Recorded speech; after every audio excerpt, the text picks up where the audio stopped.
ਭਾਈ ਮਰਦਾਨਾ ਜੀ ਦੀ ਕੀਰਤਨ ਪ੍ਰਵਾਹ ਦੀ ਜਿਹੜੀ ਪਰੰਪਰਾ ਸੀਗੇ ਉਹਦੇ ਵਾਰਿਸ ਮੈਂ ਤੁਹਾਨੂੰ ਕਹਿ ਲਵਾਂ ਜਾਂ ਉਹਦੇ ਨਾਲ ਜੁੜੇ ਹੋਏ ਉਹਦੇ ਪ੍ਰਵਹਿਨ ਨੂੰ ਅੱਗੇ ਜਾਰੀ ਰੱਖਿਆ ਹੋਇਆ, ਇਸ ਪਾਸੇ ਆਉਣਾ ਕਿਵੇਂ ਹੋਇਆ? ਇਹ ਤਾਂ ਬਜ਼ੁਰਗਾਂ ਤੋਂ ਹੀ ਚੱਲਦਾ ਆ ਰਿਹਾ ਜੀ। ਦਾਸ ਤਾਂ ਅੱਜ ਵੀ ਗੁਰੂ ਨਾਨਕ ਪਾਤਸ਼ਾਹ ਜੀ ਨੂੰ ਸਾਡੇ ਮੁਸਲਮਾਨ ਤਾਂ ਪੀਰ ਹੀ ਮੰਨਦੇ ਨੇ, ਤੇ ਬਾਬਾ ਮਰਦਾਨਾ ਜੀ ਨੂੰ ਵੀ ਪੀਰ, ਉਹਨਾਂ ਨੂੰ ਹਜ਼ਰਤ ਬਾਬਾ ਮਰਦਾਨਾ ਜੀ ਕਹਿੰਦੇ ਅਸੀਂ। ਹੱਲੇ ਯਾਰਾ ਖੁਸ਼ਖਬਰੀ।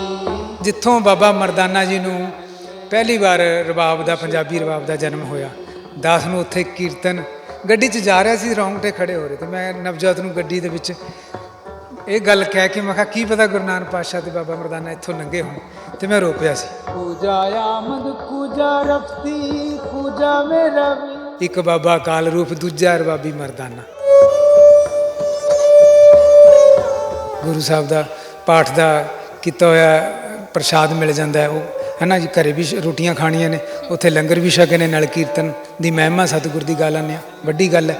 ਕਿਸੇ ਵੀ ਰੂਪ 'ਚ ਗਾ ਲਈਏ, ਚਾਹੇ ਕੁਰਾਨ ਸ਼ਰੀਫ ਦੇ ਰੂਪ 'ਚ ਗਾ ਲਈਏ ਜਾਂ ਕਿਸੇ ਵੀ ਹੋਰ ਧਰਮ ਦੇ ਰੂਪ 'ਚ। ਲੇਕਿਨ ਮੈਨੂੰ, ਆਪਾਂ ਪੰਜਾਬੀ ਵੀ ਹਾਂ, ਗੁਰਮੁਖੀ ਨਾਲ ਵੀ ਜੁੜੇ ਹੋਏ ਹਾਂ, ਅਤੇ ਸਾਡੇ ਬਾਬੇ ਮਰਦਾਨਾ ਜੀ ਦੀ ਪਰੰਪਰਾ ਨੂੰ ਵੀ ਇਹ ਸਾਰਾ ਕੁਛ ਯੋਗਦਾਨ ਵਿੱਚ ਹੀ ਸਾਰਾ ਚੱਲ ਰਿਹਾ।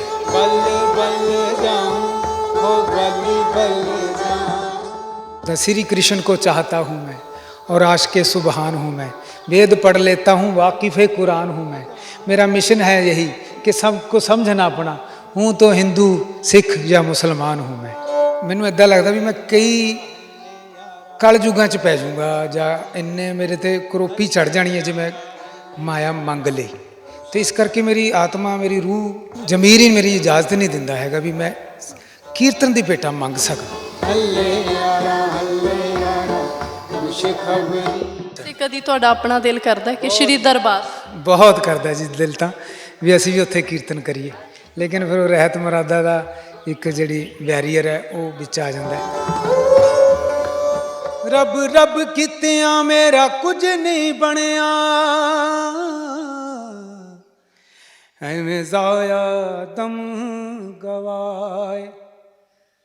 ਮੱਥਾ ਮੱਥਾ ਭੰਨ ਗਵਾਇਆ, ਐਵੇਂ ਐਵੇਂ ਗੋਡੇ ਜਾ ਰਗੜਾਏ। ਫੇਰ ਸੋ ਤਸਵੀ ਦੇ ਮਣ ਕੇ ਜਿਹੜੇ ਪੜ ਪੜ ਦਿੱਤ ਕਸਾਏ।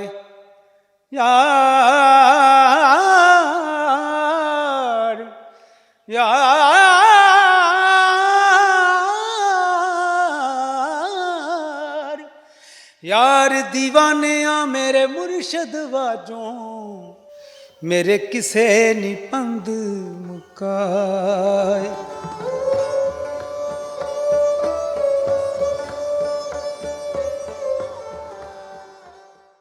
साथ करे मरदाने परचावा, देण लैण किछ रखे ना दावा। सत श्री अकाल प्यारे दोस्तों, तुसी जुड़ चुके हो अखर दे नाल ते मैं हाँ तुहाडे नाल अर्पण कौर। सो भाई मरदाना जी ने श्री गुरु नानक पातशाह जी का संग करदियां ऐसी पिरत पाई कि ये सांझ सदीवी हो निबड़ी। यही वजह है कि जदों बियाबान जंगलों के विच भाई मरदाना जी रबाब छेड़ते हैं तो नानक पातशाह अपने मूहों फरमाते हैं कि रबाब छेड़ मरदानिया बाणी आई है। सो गुरु साहिब नूं मरदाने की रबाब के नाल इलाही बाणी की आमद हुंदी सी और यही सांझ सदीवी सी ते अजोके समाज विच इस सांझ दियां कई मिसालां सानूं मिलदियां ने।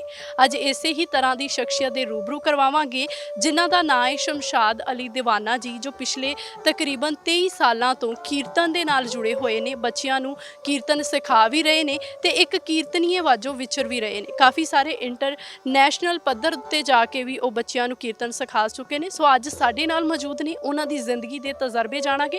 आओ पहलां उन्हां दा अखर ते स्वागत करदे हां। सो सर बहुत बहुत स्वागत है अखर ते तुहाडा। बहुत बहुत शुक्रिया जी, धन्नवाद तुहाडे चैनल दा, अखर चैनल दा, ते शुक्रगुजार हाँ परमात्मा दा कि आप जी नूं वधिया जॉब मिली हुई है, भी तुसीं ऐदां जिहड़े छुपे हुए बैठे ने उन्हां नूं लभ लभ के अगे संगत के सामने, जनता के सामने, आवाम के सामने लिया रहे हो। बहुत बहुत शुक्रगुजार हाँ आप जी का। सो भाई मरदाना जी की कीर्तन प्रवाह की जी परंपरा सीगे उहदे वारिस मैं तुहानूं कह लवां जां उहदे नाल जुड़े होए उहदे प्रवहन नूं अगे जारी रखिया होया, ਇਸ ਪਾਸੇ ਆਉਣਾ ਕਿਵੇਂ ਹੋਇਆ? ਇਹ ਤਾਂ ਬਜ਼ੁਰਗਾਂ ਤੋਂ ਹੀ ਚੱਲਦਾ ਆ ਰਿਹਾ ਜੀ, ਦਾਦੇ ਪੜਦਾਦਿਆਂ ਤੋਂ ਹੀ ਚੱਲਦਾ ਆ ਰਹੀ ਹੈ ਰੀਤ। ਤੇ ਬਾਕੀ ਟੁੱਟੇ ਵੀ ਕਦੇ ਵੀ ਨਹੀਂ ਸੀ, ਜੁੜੇ ਹੋਏ ਸੀ ਬਾਣੀ ਨਾਲ ਵੀ। ਤੇ ਬਾਬਾ ਮਰਦਾਨਾ ਜੀ ਦੀ ਕੁਲ ਚੋਂ ਤਾਂ ਨਹੀਂ ਦਾਸ ਕਹਿ ਸਕਦਾ, ਲੇਕਿਨ ਉਹਨਾਂ ਦੀ ਪਰੰਪਰਾ ਨੂੰ, ਸੰਗੀਤ ਦੀ ਪਰੰਪਰਾ ਨੂੰ ਔਰ ਕੀਰਤਨ ਨੂੰ ਨਿਭਾਉਣ ਦੀ ਕੋਸ਼ਿਸ਼ ਕਰੀ ਜਾ ਰਹੀ ਹੈ ਦਾਸ ਵੱਲੋਂ ਵੀ ਜਿੰਨੀ ਹੋ ਸਕੇ ਸ਼ੁੱਧਤਾ ਨਾਲ ਕੀਰਤਨ ਗਾਇਆ ਪੜ੍ਹਿਆ ਜਾਵੇ। ਤੇ ਉਹ ਦਾਸ ਦੇ ਪੱਲੇ ਖੁਸ਼ੀਆਂ ਪਈਆਂ ਨੇ, ਚੁਣਿਆ ਗਿਆ ਦਾਸ ਨੂੰ, ਤੇ ਦਾਸ ਦੀ ਤਾਂ ਕੋਈ ਔਕਾਤ ਹੀ ਨਹੀਂ, ਤੇ ਉਹ ਕਰਵਾਈ ਜਾ ਰਿਹਾ। ਤੇ ਦਾਦਾ ਜੀ ਵੀ ਕਰਦੇ ਸੀ ਕੀਰਤਨ।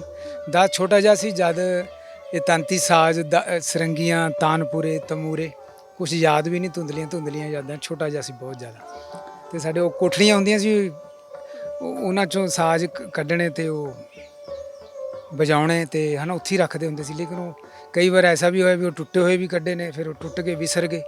ਨਵੇਂ ਸਾਜ਼ਾਂ ਨੇ, ਕਈਆਂ ਨੇ ਉਹਨਾਂ ਦੀ ਜਗ੍ਹਾ ਲੈ ਲਈ, ਲੇਕਿਨ ਇਹ ਦਾਸ ਨੂੰ ਚੁਣਿਆ ਗਿਆ। ਮੈਂ ਤਾਂ ਇਹੀ ਕਹਿ ਰਿਹਾ ਵੀ ਉਹਦਾ ਸ਼ੁਕਰਗੁਜ਼ਾਰ ਹਾਂ ਅੱਲਾਹ ਪਾਕ ਦਾ, ਵਾਹਿਗੁਰੂ ਦਾ, ਵੀ ਉਹਨੇ ਚੁਣ ਲਿਆ। ਮੈਂ ਆਪਣੇ ਵੱਲ ਜੀਵਨ ਪੂਰਾ ਮੇਰਾ ਇੱਧਰ ਨੂੰ ਲੱਗ ਹੀ ਚੁੱਕਿਆ, ਤੇ ਜਿੰਨੀ ਕੁ ਸਾਂਸ ਹੈਗੇ ਨੇ ਕੋਸ਼ਿਸ਼ ਰਹੇਗੀ ਕੀਰਤਨ ਨਾਲ ਜੁੜਿਆ ਰਹਾਂ। ਆਪਣਾ ਸੂਫੀ ਵੀ ਅੰਦਾਜ਼ ਜਿਹੜਾ ਕਵਾਲੀ ਦਾ ਸਾਡਾ, ਉਹ ਵੀ ਕਰਦਾ ਰਹਾਂ ਤੇ ਕਰ ਵੀ ਰਿਹਾ। ਤੇ ਮਾਇਆ ਦੀ ਜ਼ਰੂਰਤ ਹੈਗੀ, ਪਰ ਕੀਰਤਨ 'ਚ ਦਾਸ ਮਾਇਆ ਨਹੀਂ ਲੈਂਦਾ, ਨਾ ਕਦੇ ਡਿਮਾਂਡ ਕੀਤੀ ਹੈ ਵੀ ਇਹਨੇ ਭੇਟਾ ਚਾਹੀਦੀ ਹੈ। ਦਾਸ ਸਮਝਦਾ ਵੀ ਕੀਰਤਨ ਦੀ ਭੇਟਾ ਨਹੀਂ ਹੋਣੀ ਚਾਹੀਦੀ। ਤੁਸੀਂ ਦੇਖਦੇ ਵੱਡੇ ਵੱਡੇ ਸਾਡੇ ਰਾਗੀ ਜਥੇ ਆ, ਢਾਡੀ ਆ, ਕੀਰਤਨੀਏ ਆ, ਹਨਾ, ਉਹਨਾਂ ਨੇ ਆਪਣਾ ਇੱਕ ਰੇਟ ਰੱਖਿਆ ਹੁੰਦਾ ਆ। ਪਰ ਆਪ ਜਿਵੇਂ ਕਹਿ ਰਹੇ ਕਿ ਜਦੋਂ ਮੈਂ ਕਿਤੇ ਕੀਰਤਨ ਜਾ ਕੇ ਕਰਦਾ ਉਹਦੀ ਕੋਈ ਭੇਟਾ ਨਹੀਂ ਲੈਂਦਾ, ਹਾਲਾਂਕਿ ਜੋ ਸਿਖਾਉਣਾ ਆ, ਕਿਉਂਕਿ ਹਰ ਬੰਦੇ ਨੇ ਆਪਣੀ ਉਪਜੀਵਿਕਾ ਚਲਾਉਣੀ ਹੈ ਤਾਂ ਉਹਦੇ ਲਈ ਪੈਸੇ ਲੈਣੇ। ਤੁਸੀਂ ਇਦਾਂ ਕਿਉਂ ਕਰਦੇ? ਕੀਰਤਨ ਦੀ ਨਿਸ਼ਕਾਮ ਸੇਵਾ ਕਿਉਂ? ਤੁਸੀਂ ਕੋਈ ਆਪਣਾ ਰੇਟ ਜਾਂ ਇਦਾਂ ਕਿਉਂ ਨਹੀਂ ਰੱਖਿਆ? ਉਹ ਤਾਂ ਦਾਸ ਨੂੰ ਵੀ ਨਹੀਂ ਪਤਾ ਜੀ ਵੀ ਉਹ, ਮਤਲਬ ਮੈਨੂੰ ਇੱਦਾਂ ਲੱਗਦਾ ਵੀ ਮੈਂ ਕਈ ਕਲ ਯੁੱਗਾਂ 'ਚ ਪੈ ਜਾਊਂਗਾ, ਜਾਂ ਇੰਨੇ ਮੇਰੇ ਤੇ ਕਰੋਪੀ ਚੜ ਜਾਣੀ ਹੈ ਜੇ ਮੈਂ ਮਾਇਆ ਮੰਗ ਲਈ। ਤੇ ਇਸ ਕਰਕੇ ਮੇਰੀ ਆਤਮਾ, ਮੇਰੀ ਰੂਹ, ਜ਼ਮੀਰ ਹੀ ਮੇਰੀ ਇਜਾਜ਼ਤ ਨਹੀਂ ਦਿੰਦਾ ਹੈਗਾ ਵੀ ਮੈਂ ਕੀਰਤਨ ਦੀ ਭੇਟਾ ਮੰਗ ਸਕਾਂ। ਤੇ ਗੁਰੂ ਉਹ ਤਾਂ ਬਿਨ ਮੰਗੇ ਸਭ ਕੁਝ ਦਿੰਦਾ ਹੈ। ਤੇ ਫਿਰ ਜਦੋਂ ਸੰਗਤ ਬੁਲਾਉਂਦੀ ਹੈ, ਜਿਹੜੇ ਪਿਆਰ ਨਾਲ ਬੁਲਾਉਂਦੇ ਨੇ, ਕਈ ਪਿਆਰ ਨਾਲ ਬੁਲਾਉਂਦੇ ਨੇ ਤੇ ਉਹ ਖੁਸ਼ ਕਰਕੇ ਤੋੜ ਦਿੰਦੇ ਨੇ। ਸਾਨੂੰ ਮੰਗਣ ਦੀ ਲੋੜ ਨਹੀਂ ਪੈਂਦੀ। ਮੰਗ ਕੇ ਹੋ ਸਕਦਾ ਅਸੀਂ ਘਾਟੇ 'ਚ ਹੀ ਰਹੀਏ, ਇਹ ਵੀ ਗੱਲ ਜੇ ਕਹਾਂ ਤੇ, ਪਰ ਜ਼ਰੂਰਤ ਨਹੀਂ ਪੈਂਦੀ ਹੈਗੀ, ਕਿਉਂਕਿ ਬੜੀ ਸੰਗਤ ਪਿਆਰ ਕਰਦੀ ਹੈ। ਤੇ ਲੰਗਰ ਛਕ ਆਉਂਦੇ ਹਾਂ ਗੁਰੂ ਸਾਹਿਬ ਦਾ ਪਾਠ ਦਾ ਕੀਤਾ ਹੋਇਆ ਪ੍ਰਸ਼ਾਦ ਮਿਲ ਜਾਂਦਾ ਹੈ। ਉਹ ਹੈ ਨਾ ਜੀ, ਘਰੇ ਵੀ ਰੋਟੀਆਂ ਖਾਣੀਆਂ ਨੇ, ਉੱਥੇ ਲੰਗਰ ਵੀ ਛਕੇ ਨੇ, ਨਾਲ ਕੀਰਤਨ ਦੀ ਮਹਿਮਾ ਸਤਿਗੁਰ ਦੀ ਗਾ ਲੈਂਦੇ ਹਾਂ। ਵੱਡੀ ਗੱਲ ਹੈ, ਕਿਸੇ ਵੀ ਰੂਪ 'ਚ ਗਾ ਲਈਏ, ਚਾਹੇ ਕੁਰਾਨ ਸ਼ਰੀਫ ਦੇ ਰੂਪ 'ਚ ਗਾ ਲਈਏ ਜਾਂ ਕਿਸੇ ਵੀ ਹੋਰ ਧਰਮ ਦੇ ਰੂਪ 'ਚ। ਲੇਕਿਨ ਮੈਨੂੰ, ਆਪਾਂ ਪੰਜਾਬੀ ਵੀ ਹਾਂ, ਗੁਰਮੁਖੀ ਨਾਲ ਵੀ ਜੁੜੇ ਹੋਏ ਹਾਂ, ਤੇ ਸਾਡੇ ਬਾਬੇ ਮਰਦਾਨਾ ਜੀ ਦੀ ਪਰੰਪਰਾ ਨੂੰ ਵੀ ਇਹ ਸਾਰਾ ਕੁਝ ਯੋਗਦਾਨ ਵਿੱਚ ਹੀ ਸਾਰਾ ਚੱਲ ਰਿਹਾ। ਤੇ ਦਾਸ ਇਸ ਕਰਕੇ ਲੈ ਰਿਹਾ। ਹੋਰ ਰਾਗੀ ਲੈਂਦੇ ਨੇ, ਉਹਨਾਂ ਦੀ ਆਪਣੀ ਸੋਚ ਹੈ, ਜਾਂ ਮੈਂ ਕਿਸੇ ਤੇ ਕੀ ਕਹਿ ਸਕਦਾ ਕਿਸੇ ਬਾਰੇ। ਉਹਨਾਂ ਦੀ ਆਪਣੀ ਸੋਚ, ਆਪਣੀ ਥਿੰਕਿੰਗ ਹੈ। ਪਰ ਦਾਸ ਨਹੀਂ ਚਾਹੁੰਦਾ ਵੀ ਭੇਟਾ ਨਹੀਂ ਲੈਣ, ਦਾਸ ਵੀ ਲੈਣੀ ਨਹੀਂ ਚਾਹੀਦੀ ਮੇਰੇ ਹਿਸਾਬ ਨਾਲ। ਹਾਂਜੀ। ਸੋ ਜਿਵੇਂ ਤੁਸੀਂ ਗੱਲ ਕੀਤੀ ਕਿ ਪਰਿਵਾਰਕ ਤੌਰ ਤੇ ਇੱਕ ਸੇਵਾ ਵੀ ਅਸੀਂ ਕਹਿ ਲਈਏ ਜਿਹੜੀ ਹੈਗੀ ਹੈ ਤੁਹਾਡੇ ਹਿੱਸੇ ਆਈ ਹੈ, ਜਿਵੇਂ ਪੁਰਾਣੇ ਸਮੇਂ ਤੋਂ ਹੀ ਘਰ ਦੇ ਵਿੱਚ ਤੰਤੀ ਸਾਜ਼ ਜਿਹੜੇ ਸੀਗੇ ਉਹ ਰਹਿੰਦੇ ਸੀਗੇ ਔਰ ਕੀਰਤਨ ਪਰੰਪਰਾ ਦੇ ਨਾਲ ਜੁੜੇ ਰਹੇ ਤੁਹਾਡੇ ਦਾਦਾ ਜੀ ਤੱਕ। ਉਸ ਤੋਂ ਬਾਅਦ ਤੁਹਾਡੇ ਪਿਤਾ ਜੀ ਜਿਹੜੇ ਸੀਗੇ ਲਾਈਕ ਭਲਵਾਨੀ ਦੇ ਵਿੱਚ ਵੀ ਸੀਗੇ, ਫਿਰ ਤੁਸੀਂ ਇਸ ਪਾਸੇ ਆਏ ਆ, ਇਹ ਮੋੜ ਕਿੱਦਾਂ ਰਿਹਾ? ਫਾਦਰ ਸਾਹਿਬ ਨੂੰ ਤਾਂ ਸ਼ੁਰੂ ਤੋਂ ਹੀ ਭਲਵਾਨੀ ਦਾ ਸ਼ੌਕ ਸੀ, ਤੇ ਦਾਦਾ ਜੀ ਕਹਿੰਦੇ ਵੀ ਸੀ ਮੇਰਾ ਭਲਵਾਨ ਹੈ। ਤੇ ਕਿਉਂਕਿ ਜਿੰਨੇ ਵੀ ਡੰਗਰ ਮੱਝਾਂ ਪਸ਼ੂ ਰੱਖੇ ਹੁੰਦੇ ਸੀ, ਉਹ ਸਾਰੀ ਡਿਊਟੀ ਜੋਬ ਮੇਰੇ ਪਾਪਾ ਦੀ ਸੀ। ਚਾਚਾ ਜੀ ਵੀ ਘੱਟ ਕਰਦੇ ਸੀ, ਤਾਇਆ ਜੀ ਵੀ ਥੋੜ੍ਹੇ ਘੱਟ ਹੀ ਕਰਦੇ ਸੀ, ਪਾਪਾ ਜੀ ਦੀ ਤੇ ਇੱਕ ਮੇਰੇ ਪੜਦਾਦਾ ਜੀ। ਤੇ ਉਹ ਇਹਨਾਂ ਦੀ ਡਿਊਟੀ ਹੁੰਦੀ ਸੀ ਜ਼ਿਆਦਾ, ਵੀ ਡੰਗਰ ਪਸ਼ੂਆਂ ਨੂੰ ਸੰਭਾਲਣਾ। ਤੇ ਉਹ ਦੁੱਧ ਪੀ ਜਾਣਾ, ਸਿੱਧੀਆਂ ਧਾਰਾਂ ਮਾਰਨੀਆਂ, ਉਹ 'ਚ ਤਾਕਤ ਜ਼ਿਆਦਾ ਹੁੰਦੀ। ਤੇ ਪਾਪਾ ਦਾ ਕੱਦ ਕਾਠ ਵੀ ਸੋਹਣਾ ਸੀ। ਤੇ ਉਹ ਕਹਿੰਦੇ ਤੂੰ ਘਰੇ ਸਾਡੇ 'ਤੇ ਗੁੱਸਾ ਕੱਢੀ ਜਾਣਾ ਹੁਣ ਨਾ, ਤੈਨੂੰ ਕਿਸੇ ਦਿਨ ਘਲਾਉਣੇ ਆ। ਇੱਦਾਂ ਇੱਕ ਮਿਹਰਦੀਨ ਕੋਈ ਪਹਿਲਵਾਨ ਹੋਏ ਨੇ ਬਜ਼ੁਰਗ, ਉਹਨਾਂ ਦੇ ਕਿਸੇ ਸ਼ਾਗਿਰਦ ਨਾਲ ਫਿਰ ਪੇਚਾ ਪਵਾਇਆ ਪਾਪਾ ਦਾ। ਪਾਪਾ ਹਾਰ ਗਏ ਸੀ, ਪਤਾ ਨਹੀਂ, ਸ਼ਾਇਦ ਦੱਸਦੇ ਹੁੰਦੇ ਨੇ, ਮੇਰੀ ਥੋੜ੍ਹਾ ਯਾਦ ਹੈ। ਲੇਕਿਨ ਉਸ ਤੋਂ ਬਾਅਦ ਪਾਪਾ ਜੀ ਫਿਰ ਘੁਲਣ ਲੱਗ ਪਏ ਸੀ, ਬਹੁਤ ਜ਼ੋਰ ਕਰਦੇ ਹੁੰਦੇ ਸੀ। ਫਿਰ ਉਹ ਦੇਖਿਆ ਵੀ ਇਹ 'ਚ ਜ਼ੋਰ ਆ ਗਿਆ, ਆਪਾਂ ਨੇ ਘੁਲਾਉਣਾ ਨਹੀਂ ਹੈਗਾ, ਇਹ ਤੂੰ ਤਬਲਾ ਢੋਲਕ ਵਜਵਾਉਣਾ ਤੇ ਦੋ ਕੰਮ ਕਰੂਗਾ, ਨਾਲੇ ਗਾਊਗਾ। ਆਵਾਜ਼ ਬਹੁਤ ਸੋਹਣਾ ਸੀ ਮੇਰੇ ਫਾਦਰ ਸਾਹਿਬ ਦਾ, ਸਾਡੇ ਸਾਰੇ ਖਾਨਦਾਨ 'ਚੋਂ ਸੋਹਣਾ ਵੋਇਸ ਮੇਰੇ ਫਾਦਰ ਸਾਹਿਬ ਦਾ, ਤੇ ਮੇਰੀ ਭੂਆ ਜੀ ਨੇ, ਕਮਲ ਖਾਨ ਦੀ ਮੰਮਾ, ਉਹਨਾਂ ਦੋਨਾਂ ਦਾ ਵੋਇਸ ਨੰਬਰ 1 ਸੀ। ਮਤਲਬ ਕੋਈ ਰਿਆਜ਼ ਨਹੀਂ ਕਰਨਾ, ਨੈਚੁਰਲ ਵਾਇਸ ਜਿਹੜੀ ਕੁਦਰਤ ਵੱਲੋਂ ਕੋਇਲ ਵਰਗੀ ਵਾਇਸ ਸੀ ਮੇਰੇ ਫਾਦਰ ਸਾਹਿਬ ਦੀ। ਹੁਣ ਵੀ ਬੜੀ ਉੱਚੀ ਸਵਰ ਲਗਾ ਦਿੰਦੇ ਨੇ। ਤੇ ਉਹ ਪਰ ਐਦਾਂ ਵੀ ਕੰਮ ਗਾਉਣ ਦਾ ਵੀ ਪਹਿਲਵਾਨੀ ਦਾ ਹੈਗਾ, ਤੇ ਵੈਸੇ ਵੀ ਪਹਿਲਵਾਨੀ ਹੈ। ਤੇ ਪਰ ਮੈਂ ਤਾਂ ਕਿਸੇ ਪਾਸੋਂ ਲੱਗਦਾ ਨਹੀਂ ਪਹਿਲਵਾਨ, ਲੇਕਿਨ ਇੱਕ ਆਪਾਂ ਇੱਕ ਫਾਈਟਰ ਸੀ, ਕੀ ਕਹਿੰਦੇ ਨੇ, ਕੈਂਫੂ ਦਾ ਚੈਂਪੀਅਨ ਖਰਾਟਿਆਂ ਦਾ, ਬਰੂਸ ਲੀ। ਤੇ ਉਹ ਵੀ ਤਾਂ ਪਤਲਾ ਹੀ ਸੀ, ਹੱਡੀਆਂ ਦਿਖਦੀਆਂ ਸੀ। ਤੇ ਦਾਸ ਵੀ ਸਮਝਦਾ ਵੀ ਚਲੋ ਬਰੂਸ ਲੀ ਟਾਈਪ ਹੀ ਹੈ ਕੁਛ। ਪਰ ਇਹ ਵੀ ਔਖਾ ਕੰਮ, ਬੜਾ ਔਖਾ ਹੈ ਸਿਖਾਉਣਾ ਵੀ। ਤੇ ਇੱਦਾਂ ਫਿਰ ਦਾਸ ਦਾ ਵੀ ਇੱਧਰ ਨੂੰ ਰੁਝਾਨ ਬਣ ਗਿਆ। ਫਾਦਰ ਸਾਹਿਬ ਰਿਦਮ ਕਰਦੇ ਸੀ, ਤੇ ਹੌਲੀ ਹੌਲੀ ਮੈਂ ਕਿਹਾ ਪਾਪਾ ਆਹ ਲੈਣਾ, ਮੈਂ ਜਿੱਦ ਕਰਦਾ ਹੁੰਦਾ ਸੀ। ਤੇ ਵੀ ਆਹ ਨਵੀਂ ਚੀਜ਼ ਲੈਣੀ। ਉਹ ਮੈਨੂੰ ਸ਼ੌਕ ਬਹੁਤ ਸੀ, ਮੈਂ ਡੱਬਿਆਂ 'ਤੇ ਵਜਾਉਂਦਾ ਹੁੰਦਾ ਸੀ। ਸਾਜ਼ ਵੀ ਹੁੰਦੇ ਸੀ, ਲੇਕਿਨ ਕੁਦਰਤੀ ਸੀ ਮੈਂ ਕਿਸੇ ਆਪ ਹੀ ਕੋਈ ਇੰਸਟਰੂਮੈਂਟ ਘਰੇ ਡੱਕਿਆਂ ਦੇ ਬਣਾ ਲੈਣੇ ਵੀ ਇਹਨੂੰ ਇੱਦਾਂ ਵਜਾਵਾਂ। ਜਿਵੇਂ ਬਚਪਨ 'ਚ ਬੱਚੇ ਟਰੈਕਟਰਾਂ ਨਾਲ ਖੇਡਦੇ ਨੇ, ਜੱਟਾਂ ਜ਼ਿਮੀਂਦਾਰ, ਅਸੀਂ ਪ੍ਰਾਂਤਾਂ ਨਾਲ ਡੱਬਿਆਂ ਨਾਲ ਖੇਡਦੇ ਹੁੰਦੇ ਸੀ। ਤੇ ਹੋਰ ਵੀ ਮੈਨੂੰ ਮਕੈਨੀਕਲ ਦਾ ਵੀ ਬੜਾ ਸ਼ੌਕ ਹੈ, ਪਰ ਇੱਧਰ ਨੂੰ ਸੰਗੀਤ ਦੀ ਇੱਦਾਂ ਫਿਰ ਰੁਝਾਨ। ਫਿਰ ਬੱਚੇ 1997-98 'ਚ ਮੈਂ ਵੈਸੇ ਤਾਂ ਸਕੂਲ ਤੋਂ ਹੀ, ਉਦੋਂ ਮੈਨੂੰ ਮੌਕਾ ਮਿਲਿਆ ਸਕੂਲ ਕਾਲਜ ਦੇ ਵਿੱਚ ਫੈਸਟੀਵਲ ਦੇ ਵਿੱਚ ਤਬਲਾ ਵਜਾਉਣ ਦਾ, ਕੀਰਤਨ ਨਾਲ। ਇੱਦਾਂ ਕਰਦੇ ਤੇ ਫਿਰ ਉਹ ਸਿੱਖਿਆ ਵੀ, ਉੱਥੋਂ ਸਿੱਖਦੇ ਵੀ ਸੀ, ਵਜਾਉਂਦੇ ਵੀ ਸੀ ਨਾਲ। ਫਿਰ ਇੱਦਾਂ ਕਈ ਸਟੂਡੈਂਟ ਅਟੈਚ ਹੋ ਗਏ ਨਾਲ, ਉੱਥੇ ਯਾਰ ਦੋਸਤ ਬਣਦੇ ਕਹਿੰਦੇ ਸਾਨੂੰ ਵੀ ਸਿਖਾਓ। ਇੱਦਾਂ ਰੁਝਾਨ ਬਣ ਗਿਆ ਉੱਥੇ ਸਾਜ਼ਾਂ ਨੂੰ ਦੇਖਣਾ। ਮਤਲਬ ਕੁਛ ਚੀਜ਼ਾਂ ਆਪਣੀਆਂ ਹੀ ਸੀ, ਲੇਕਿਨ ਦੂਜੇ ਦੇ ਹੱਥ 'ਚ ਦੇਖ ਕੇ ਫਿਰ ਦੁਬਾਰੇ ਸ਼ੌਕ ਪੈਦਾ ਹੋਇਆ ਵੀ ਉਹ ਤਾਂ ਸਾਡੇ ਬਜ਼ੁਰਗ ਕਰਦੇ ਸੀ। ਫਿਰ ਆਪਣੇ ਆਪ ਨੂੰ ਥੋੜ੍ਹੀਆਂ ਜਿਹੀਆਂ ਲਾਹਣਤ ਪਾਉਣ ਵਾਲੀਆਂ ਗੱਲਾਂ ਕੀਤੀਆਂ ਵੀ ਕੋਈ ਨਹੀਂ ਹੋਰ ਕਰ ਰਿਹਾ ਸਾਡੇ ਖਾਨਦਾਨ 'ਚੋਂ, ਤੇ ਵੀ ਤੂੰ ਇਹ ਕਰਨਾ। ਬਸ ਉਹ ਆਵਾਜ਼, ਉਹ ਮਹਾਰਾਜ ਦੀ ਆਵਾਜ਼ ਲਾ ਲਓ ਵੀ ਉਹ ਅੰਦਰ ਰੂਹ 'ਚ ਵਸ ਗਈ। ਤੇ ਫਿਰ ਇੱਦਾਂ ਸਿੱਖਿਆ ਵੀ, ਤੇ ਜਿੰਨਾ ਕੁ ਵੀ ਇਸ ਉਮਰ 'ਚ ਜਾ ਕੇ ਵਜਾ ਸਕਦਾ ਉਨਾ ਕੁ ਵਜਾ ਰਿਹਾ। ਬਾਕੀ ਬੇਟੀ ਮੇਰੀ ਕਰ ਰਹੀ ਹੈ, ਬੱਚੇ ਮੇਰੇ ਕਰ ਰਹੇ ਨੇ, ਭਾਣਜੇ ਮੇਰੇ, ਉਹਨਾਂ ਨੂੰ ਜ਼ਿਆਦਾ ਤਰਜੀਹ ਇੱਧਰ ਨੂੰ ਦੇ ਰਹੇ, ਉਹਨਾਂ ਦਾ ਵੀ ਆਪਣਾ ਵੀ ਸ਼ੌਕ ਹੈ। ਫਿਰ ਇੱਦਾਂ ਚੱਲਦਾ ਰਿਹਾ ਇਹ ਸਿਲਸਿਲਾ। ਜਿਹੜੇ ਅੱਗੇ ਬੱਚੇ ਨੇ ਉਹ ਸੰਗੀਤ ਵੱਲ ਨੇ ਜਾਂ ਕੀਰਤਨ ਵੱਲ? ਸੰਗੀਤ ਦੇ ਵੱਲ ਹੈਗੇ ਨੇ, ਤੇ ਬੇਟੀ ਸੰਗੀਤ ਦੇ ਵਿੱਚ ਇੱਕ ਇੰਸਟਰੂਮੈਂਟ ਆ ਜਾਂਦਾ ਹੈ ਇਸਰਾਜ, ਤਾਂ ਉਸ ਦਾ ਹੀ ਰੂਪ ਹੈ। ਉਹ ਸਾਡੇ ਗੁਰੂ ਸਾਹਿਬਾਂ ਨੇ ਇਜਾਦ ਕੀਤਾ, ਤੇ ਉਹ ਬੇਟੀ ਕਰ ਰਹੀ ਹੈ। ਪਹਿਲਾਂ ਉਹ ਦਿਲਰਬਾ ਕਰਦੀ ਸੀ, ਤੇ ਉਹ ਦਿਲਰਬਾ ਪਤਾ ਨਹੀਂ ਉਹਨੂੰ ਕੀ ਪ੍ਰੋਬਲਮ ਹੋਈ, ਕਹਿੰਦੀ ਮੈਨੂੰ ਮੇਰੇ ਮੋਢਾ ਪਤਲੀ ਸੀ, ਮੇਰੇ ਵਾਂਗੂ ਕਮਜ਼ੋਰ ਸੀ, ਕਹਿੰਦੀ ਮੈਨੂੰ ਪਾਪਾ ਚੱਕਰ ਆਉਂਦੇ ਨੇ ਵੀ ਮੈਨੂੰ ਪਿੱਥ ਵੱਜਦੀ ਨਹੀਂ। ਮੈਂ ਕਹਿੰਦੀ ਸਿੱਖਣਾ ਤਾਂ ਜ਼ਰੂਰ ਹੈ, ਤੈਨੂੰ ਖੁਰਾਕ ਦੀ ਕੋਈ ਕਮੀ ਨਹੀਂ ਰਹਿਣ ਦੇਣੀ।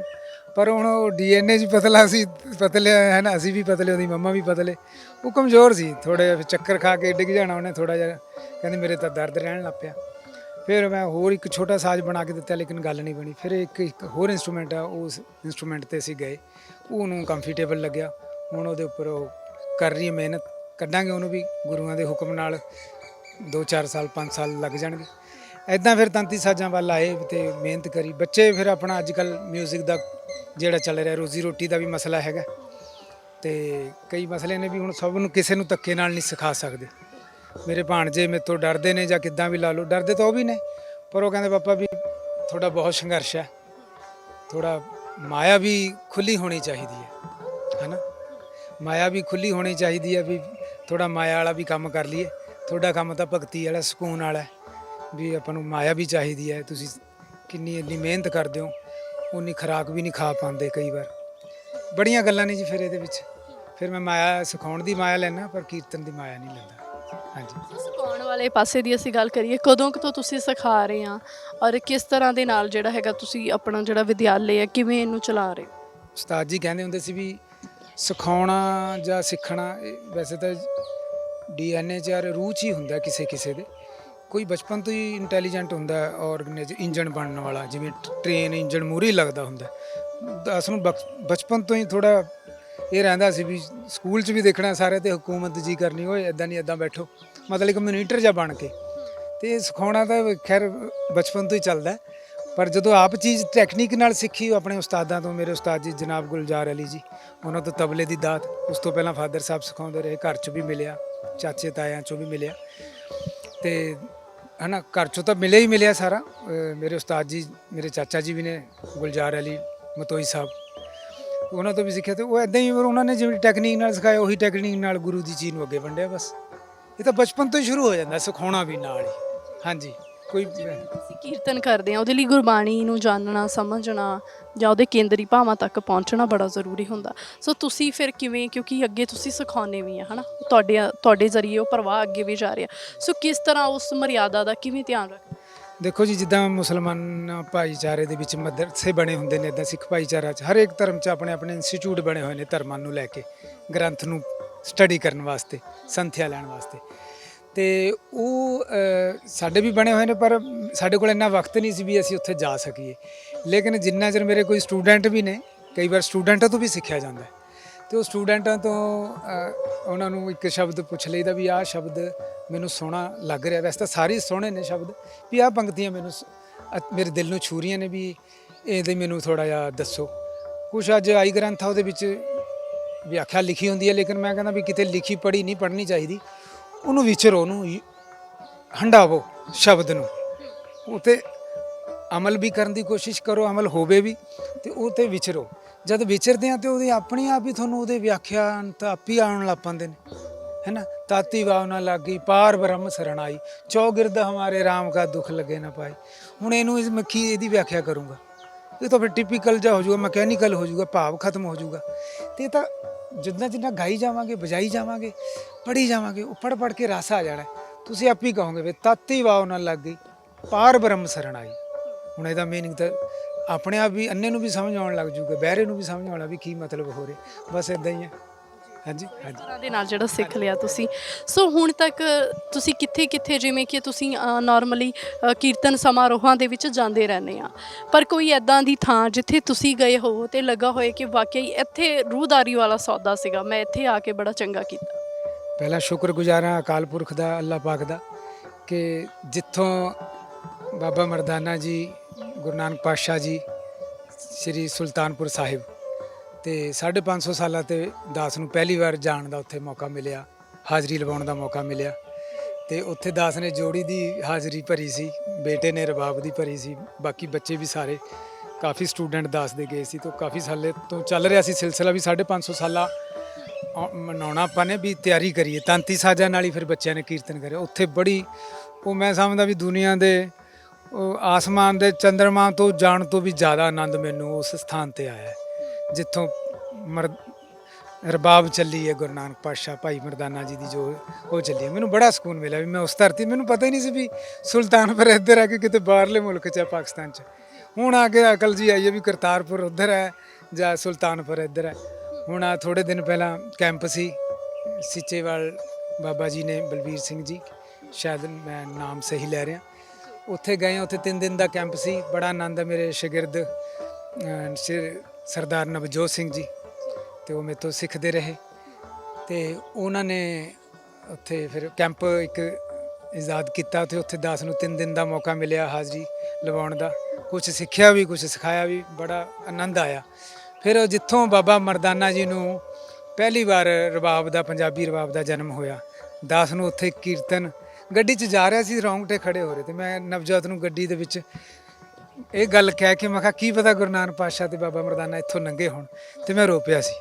ਅਤੇ ਉਹ ਨਾਲ ਸੀ, ਗਵਾਹ ਨੇ ਇਸ ਗੱਲ ਦੇ, ਵੀ ਮੇਰੇ ਰੌਂਗਟੇ ਖੜੇ ਹੋ ਗਏ ਸੀ, ਵੀ ਕੀ ਪਤਾ ਬਾਬਾ ਮਰਦਾਨਾ ਜੀ ਇੱਥੋਂ ਲੰਘੇ ਹੋਣ, ਗੁਰੂ ਨਾਨਕ ਪਾਤਸ਼ਾਹ ਇੱਥੋਂ ਲੰਘੇ। ਫਿਰ ਉਸ ਸਥਾਨ 'ਤੇ ਪੂਰੀ ਟੀਮ, ਜਿੰਨੀ ਵੀ ਬੱਚੇ ਸਟੂਡੈਂਟ ਸਿੱਖਣ ਆਏ ਸੀ, ਸਾਰਿਆਂ ਨੇ ਅਸੀਂ ਉੱਥੇ ਕੀਰਤਨ ਦੀ ਹਾਜ਼ਰੀ ਭਰੀ। ਇੱਕ ਬਾਬਾ ਅਕਾਲ ਰੂਪ, ਦੂਜਾ ਰਬਾਬੀ ਮਰਦਾਨਾ। ਉੱਥੇ ਸ਼ਬਦ ਪੜ੍ਹਿਆ। ਭਰਾਵਾਂ ਪਿੰਡ, ਭਰਾਵਾਂ ਸ਼ਾਇਦ ਪਿੰਡ ਦਾ ਨਾਮ ਹੈ। ਭਾਈ ਫਰੰਦਾ ਜੀ ਨੇ ਉੱਥੋਂ ਰਬਾਬ ਬਣਾਈ, ਬਾਬਾ ਮਰਦਾਨਾ ਜੀ ਨੂੰ ਦਿੱਤੀ, ਫਿਰ ਉਹ ਸੁਲਤਾਨਪੁਰ ਲੈ ਕੇ ਆਏ, ਅਤੇ ਉੱਥੇ ਵੀ ਮੌਕਾ ਮਿਲਿਆ। ਅਤੇ ਮੈਨੂੰ ਬੜੀ ਖੁਸ਼ੀ ਹੁੰਦੀ ਹੈ ਇੱਦਾਂ ਜਿੱਦਾਂ ਧਾਰਮਿਕ ਸਥਾਨਾਂ 'ਤੇ, ਇਲਾਹੀ ਸਥਾਨਾਂ 'ਤੇ ਜਾਣ ਦਾ ਮੌਕਾ ਮਿਲਦਾ, ਅਤੇ ਬੜਾ ਸਕੂਨ ਮਿਲਦਾ, ਅਤੇ ਬੜਾ ਆਪਣੇ ਆਪ ਨੂੰ ਪ੍ਰਾਊਡ ਮਹਿਸੂਸ ਕਰੀਦਾ। ਮੈਂ ਆਪਣੇ ਮਾਂ ਬਾਪ ਦਾ ਵਧੀਆ ਬੱਚਾ, ਵੀ ਮੇਰੇ ਮਾਂ ਬਾਪ ਦੀ ਦੁਆ ਨਾਲ ਅਤੇ ਸੰਗਤ ਦੇ ਦੁਆ ਨਾਲ, ਬਜ਼ੁਰਗਾਂ ਦੀ ਆਸ਼ੀਰਵਾਦ ਨਾਲ ਮੈਨੂੰ ਐਸੀਆਂ ਜਗ੍ਹਾ 'ਤੇ ਕੀਰਤਨ ਕਰਨ ਦਾ ਅਤੇ ਜਾਣ ਦਾ ਮੌਕਾ ਮਿਲ ਰਿਹਾ ਜੀ।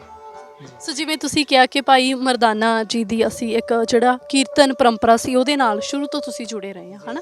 ਪਰ ਜਿਵੇਂ ਕਿ ਤੁਸੀਂ ਖੁਦ ਆਪ ਇੱਕ ਜਿਹੜਾ ਹੈਗਾ ਮੁਸਲਿਮ ਧਰਮ ਦੇ ਵਿੱਚ ਵਿਚਰ ਰਹੇ ਆ, ਅਤੇ ਕਦੀ ਇੱਦਾਂ ਹੋਇਆ ਕਿ ਜਿਵੇਂ ਅਸੀਂ ਦੇਖਦੇ ਹਾਂ ਜਦੋਂ ਗੁਰੂ ਘਰਾਂ ਦੇ ਵਿੱਚ ਕੀਰਤਨ ਹੁੰਦਾ ਅਤੇ ਉਹਦੀ ਇੱਕ ਮਰਿਆਦਾ ਹੁੰਦੀ ਕੀਰਤਨ ਕਰਨ ਵਾਲਿਆਂ ਦੀ, ਸੋ ਕਦੀ ਤੁਹਾਨੂੰ ਇੱਦਾਂ ਦਾ ਕਦੀ ਸਾਹਮਣਾ ਕਰਨਾ ਪਿਆ ਕਿ ਉੱਥੇ ਤੁਹਾਡਾ ਵਿਰੋਧ ਹੋਇਆ ਹੋਵੇ, ਜਾਂ ਤੁਹਾਨੂੰ ਕਿਹਾ ਗਿਆ ਹੋਵੇ ਕਿ ਨਹੀਂ ਤੁਸੀਂ ਕਿਸੇ ਹੋਰ ਧਰਮ ਤੋਂ ਹੋ, ਜਾਂ ਕਿਵੇਂ?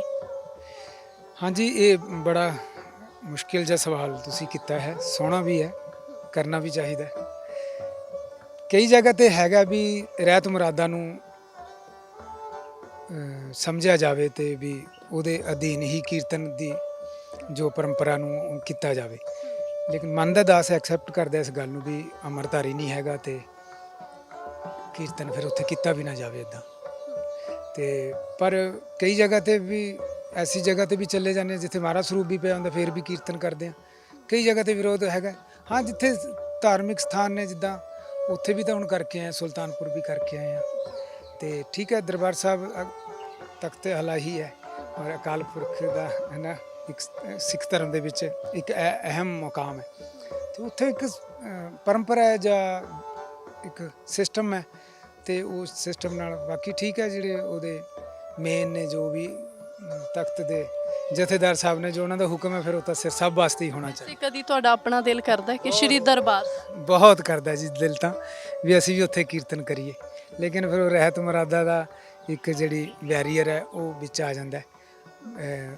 ਠੀਕ ਗੱਲ ਹੈ ਤੇ ਵੀ ਤੁਹਾਡਾ ਦਿਲ ਇਸ ਤੇ ਕੀ ਗਵਾਹੀ ਭਰਦਾ ਕਿ ਕਿਉਂਕਿ ਭਾਈ ਮਰਦਾਨਾ ਜੀ ਦਾ ਜਿਹੜਾ ਸਰੂਪ ਸੀਗਾ ਉਹ ਬਾਬੇ ਨਾਨਕ ਨੇ ਨਹੀਂ ਬਦਲਿਆ ਸੀ, ਚਾਹੇ ਉਹ ਪੂਰੀ ਜ਼ਿੰਦਗੀ ਜਿਹੜੇ ਇੱਕ ਦੂਜੇ ਦੇ ਸੰਗੀ ਸਾਥੀ ਬਣ ਕੇ ਰਹੇ। ਪਰ ਤੁਸੀਂ ਫਿਰ ਇਸ ਚੀਜ਼ ਨੂੰ ਕਿਵੇਂ ਦੇਖਦੇ ਹੈਗੇ ਆ? ਦੇਖੋ ਜੀ, ਦਾਸ ਤਾਂ ਅੱਜ ਵੀ ਗੁਰੂ ਨਾਨਕ ਪਾਤਸ਼ਾਹ ਜੀ ਨੂੰ ਸਾਡੇ ਮੁਸਲਮਾਨ ਤਾਂ ਪੀਰ ਹੀ ਮੰਨਦੇ ਨੇ ਤੇ ਅਸੀਂ ਬਾਬਾ ਜੀ ਕਹਿ ਦਿੰਦੇ ਹਾਂ, ਪਰ ਸਾਡੇ ਮੁਸਲਮਾਨ ਭਾਈਚਾਰਾ ਤਾਂ ਪੀਰ ਹੀ ਆਖਦੇ ਨੇ। ਤੇ ਬਾਬਾ ਮਰਦਾਨਾ ਜੀ ਨੂੰ ਵੀ ਪੀਰ, ਉਹਨਾਂ ਨੂੰ ਹਜ਼ਰਤ ਬਾਬਾ ਮਰਦਾਨਾ ਜੀ ਕਹਿੰਦੇ ਅਸੀਂ, ਹਜ਼ਰਤ ਬਾਬਾ। ਜਿੱਦਾਂ ਆਪਣੇ ਸਿੱਖ ਭਾਈਚਾਰੇ 'ਚ ਸਾਹਿਬ ਸ੍ਰੀ ਗੁਰੂ ਨਾਨਕ ਦੇਵ ਜੀ ਸਾਹਿਬ ਲਾਉਂਦੇ ਅਦਬ ਵਾਸਤੇ। ਵੈਸੇ ਸਾਹਿਬ ਦਾ ਮਤਲਬ ਬਾਬੂ ਜੀ ਹੁੰਦਾ, ਬਾਬੂ ਜੀ ਕਿਹਾ ਜਾਂਦਾ ਇੱਕ ਅੱਛੇ ਅਹੁਦੇ ਵਾਲੇ ਨੂੰ। ਤੇ ਸਾਡੇ ਹਜ਼ਰਤ ਕਹਿੰਦੇ ਨੇ ਵੀ ਲਕਬ ਹੈ ਇੱਕ ਇਸਲਾਮ ਦੇ ਵਿੱਚ, ਹਜ਼ਰਤ ਮੁਹੰਮਦ ਸੱਲੱਲਾਹੁ ਅਲੈਹਿ ਵਸੱਲਮ ਜਾਂ ਹਜ਼ਰਤ ਇੱਕ ਅਦਬ ਦਾ ਲਕਬ ਹੈ। ਤੇ ਅਸੀਂ ਹਜ਼ਰਤ ਬਾਬਾ ਮਰਦਾਨਾ ਜੀ ਜਦੋਂ ਕਹਿੰਦੇ ਹਾਂ, ਤੇ ਜਦੋਂ ਉਦੋਂ ਦੇਖਿਆ ਜਾਵੇ ਉਦੋਂ ਤਾਂ ਫਿਰ ਕੋਈ ਰਹਿਤ ਮੁਰਾਦਾ ਹੈ ਹੀ ਨਹੀਂ ਸੀ ਕੀਰਤਨ ਦੀ। ਉੱਥੋਂ ਤਾਂ ਸ਼ੁਰੂ ਹੋਇਆ, ਉਹ ਤਾਂ ਟਰਾਂਸਫਾਰਮਰ ਹੈ, ਉੱਥੋਂ ਉਹ ਤਾਂ ਸਤਲੁਜ ਹੈ, ਦਰਿਆ ਸ਼ੁਰੂ ਹੋਇਆ ਕੀਰਤਨ ਦਾ ਉੱਥੋਂ ਤਾਂ। ਤੇ ਉਦੋਂ ਤਾਂ ਫਿਰ ਇਦਾਂ ਦਾ ਕੁਝ ਹੈ ਨਹੀਂ ਸੀ। ਉਦੋਂ ਤਾਂ ਫਿਰ ਜੇ ਅਸੀਂ ਵੀ ਉਹ ਜ਼ਮਾਨੇ 'ਚ ਹੁੰਦੇ ਬੜੇ ਆਨੰਦ 'ਚ ਰਹਿੰਦੇ। ਹੁਣ ਵੀ ਆਨੰਦ 'ਚ ਹਾਂ, ਕਿਤੇ ਬੁਲਾ ਲੈਂਦੇ ਨੇ, ਕਿਤੇ ਨਹੀਂ ਵੀ ਬੁਲਾਇਆ ਜਾਂਦਾ। ਬਸ ਇਹ ਮੈਂ ਕਹੂੰਗਾ ਇਸ ਗੱਲ ਤੇ ਕੋਈ ਗੁੱਸਾ ਵੀ ਨਹੀਂ, ਜੇ ਨਹੀਂ ਕੋਈ ਬੁਲਾਉਂਦਾ ਕੋਈ ਗੱਲ ਨਹੀਂ। ਹੁਣ ਜੇ ਮੈਂ ਕਹਾਂ ਵੀ ਮੱਕੇ ਜਾਣਾ ਹੋਵੇ ਤਾਂ ਸ਼ਾਇਦ ਕਿਸੇ ਨੂੰ ਵੜਨ ਨਾ ਦਿੱਤਾ ਜਾਵੇ, ਕਿਉਂਕਿ ਉੱਥੇ ਉਹਨਾਂ ਦੀ ਰਹਿਤ ਮੁਰਾਦਾ ਹੈ। ਠੀਕ ਹੈ ਨਾ, ਉੱਥੇ ਉਹਨਾਂ ਦੀ ਰਹਿਤ ਮੁਰਾਦਾ। ਹੁਣ ਕਈ ਮੰਦਿਰ ਐਸੇ ਨੇ ਜਿੱਥੇ ਤੁਸੀਂ ਜਾ ਹੀ ਨਹੀਂ ਸਕਦੇ। ਮੁਸਲਮਾਨ ਤਾਂ ਕਿਉਂ, ਉਹ ਮਾਸ ਖਾਂਦੇ ਨੇ, ਉਹ ਕਹਿੰਦੇ ਜੀ ਮਾਸ ਖਾਣ ਵਾਲੇ ਨੂੰ ਤਾਂ ਅੰਦਰ ਆਉਣ ਦੀ ਆਗਿਆ ਹੀ ਨਹੀਂ। ਫਿਰ ਐਵੇਂ ਕਿਤੇ ਨਾ ਕਿਤੇ ਆਪਣੇ ਆਪਣੇ ਵੈਰੀਅਰ ਨੇ। ਚਾਹੀਦਾ ਵੀ ਹੈ, ਹੁਣ ਸਭ ਦੇ ਆਪਣੇ ਆਪਣੇ, ਤੁਹਾਡਾ ਵੀ ਘਰ ਹੈ, ਮੇਰਾ ਵੀ ਘਰ ਹੈ। ਤੁਸੀਂ ਆਪਣੀ ਮੇਰੀ ਇਜਾਜ਼ਤ ਤੋਂ ਬਿਨਾਂ ਮੇਰੇ ਘਰੇ ਨਹੀਂ ਆ ਸਕਦੇ। ਉਹ ਰੱਬ ਦਾ ਘਰ। ਹਾਂ, ਉਹ ਰੱਬ ਦਾ ਘਰ ਹੈ, ਸਭ ਵਾਸਤੇ ਇੱਕੋ ਜਿਹਾ ਹੈ। ਲੇਕਿਨ ਫਿਰ ਹੁਣ ਕੀ ਕਹਿ ਸਕਦੇ ਇਸ ਮਾਮਲੇ 'ਚ, ਬੜਾ ਕੰਪਲੀਕੇਟਡ ਦਾ ਸਵਾਲ ਹੈ ਇਹ।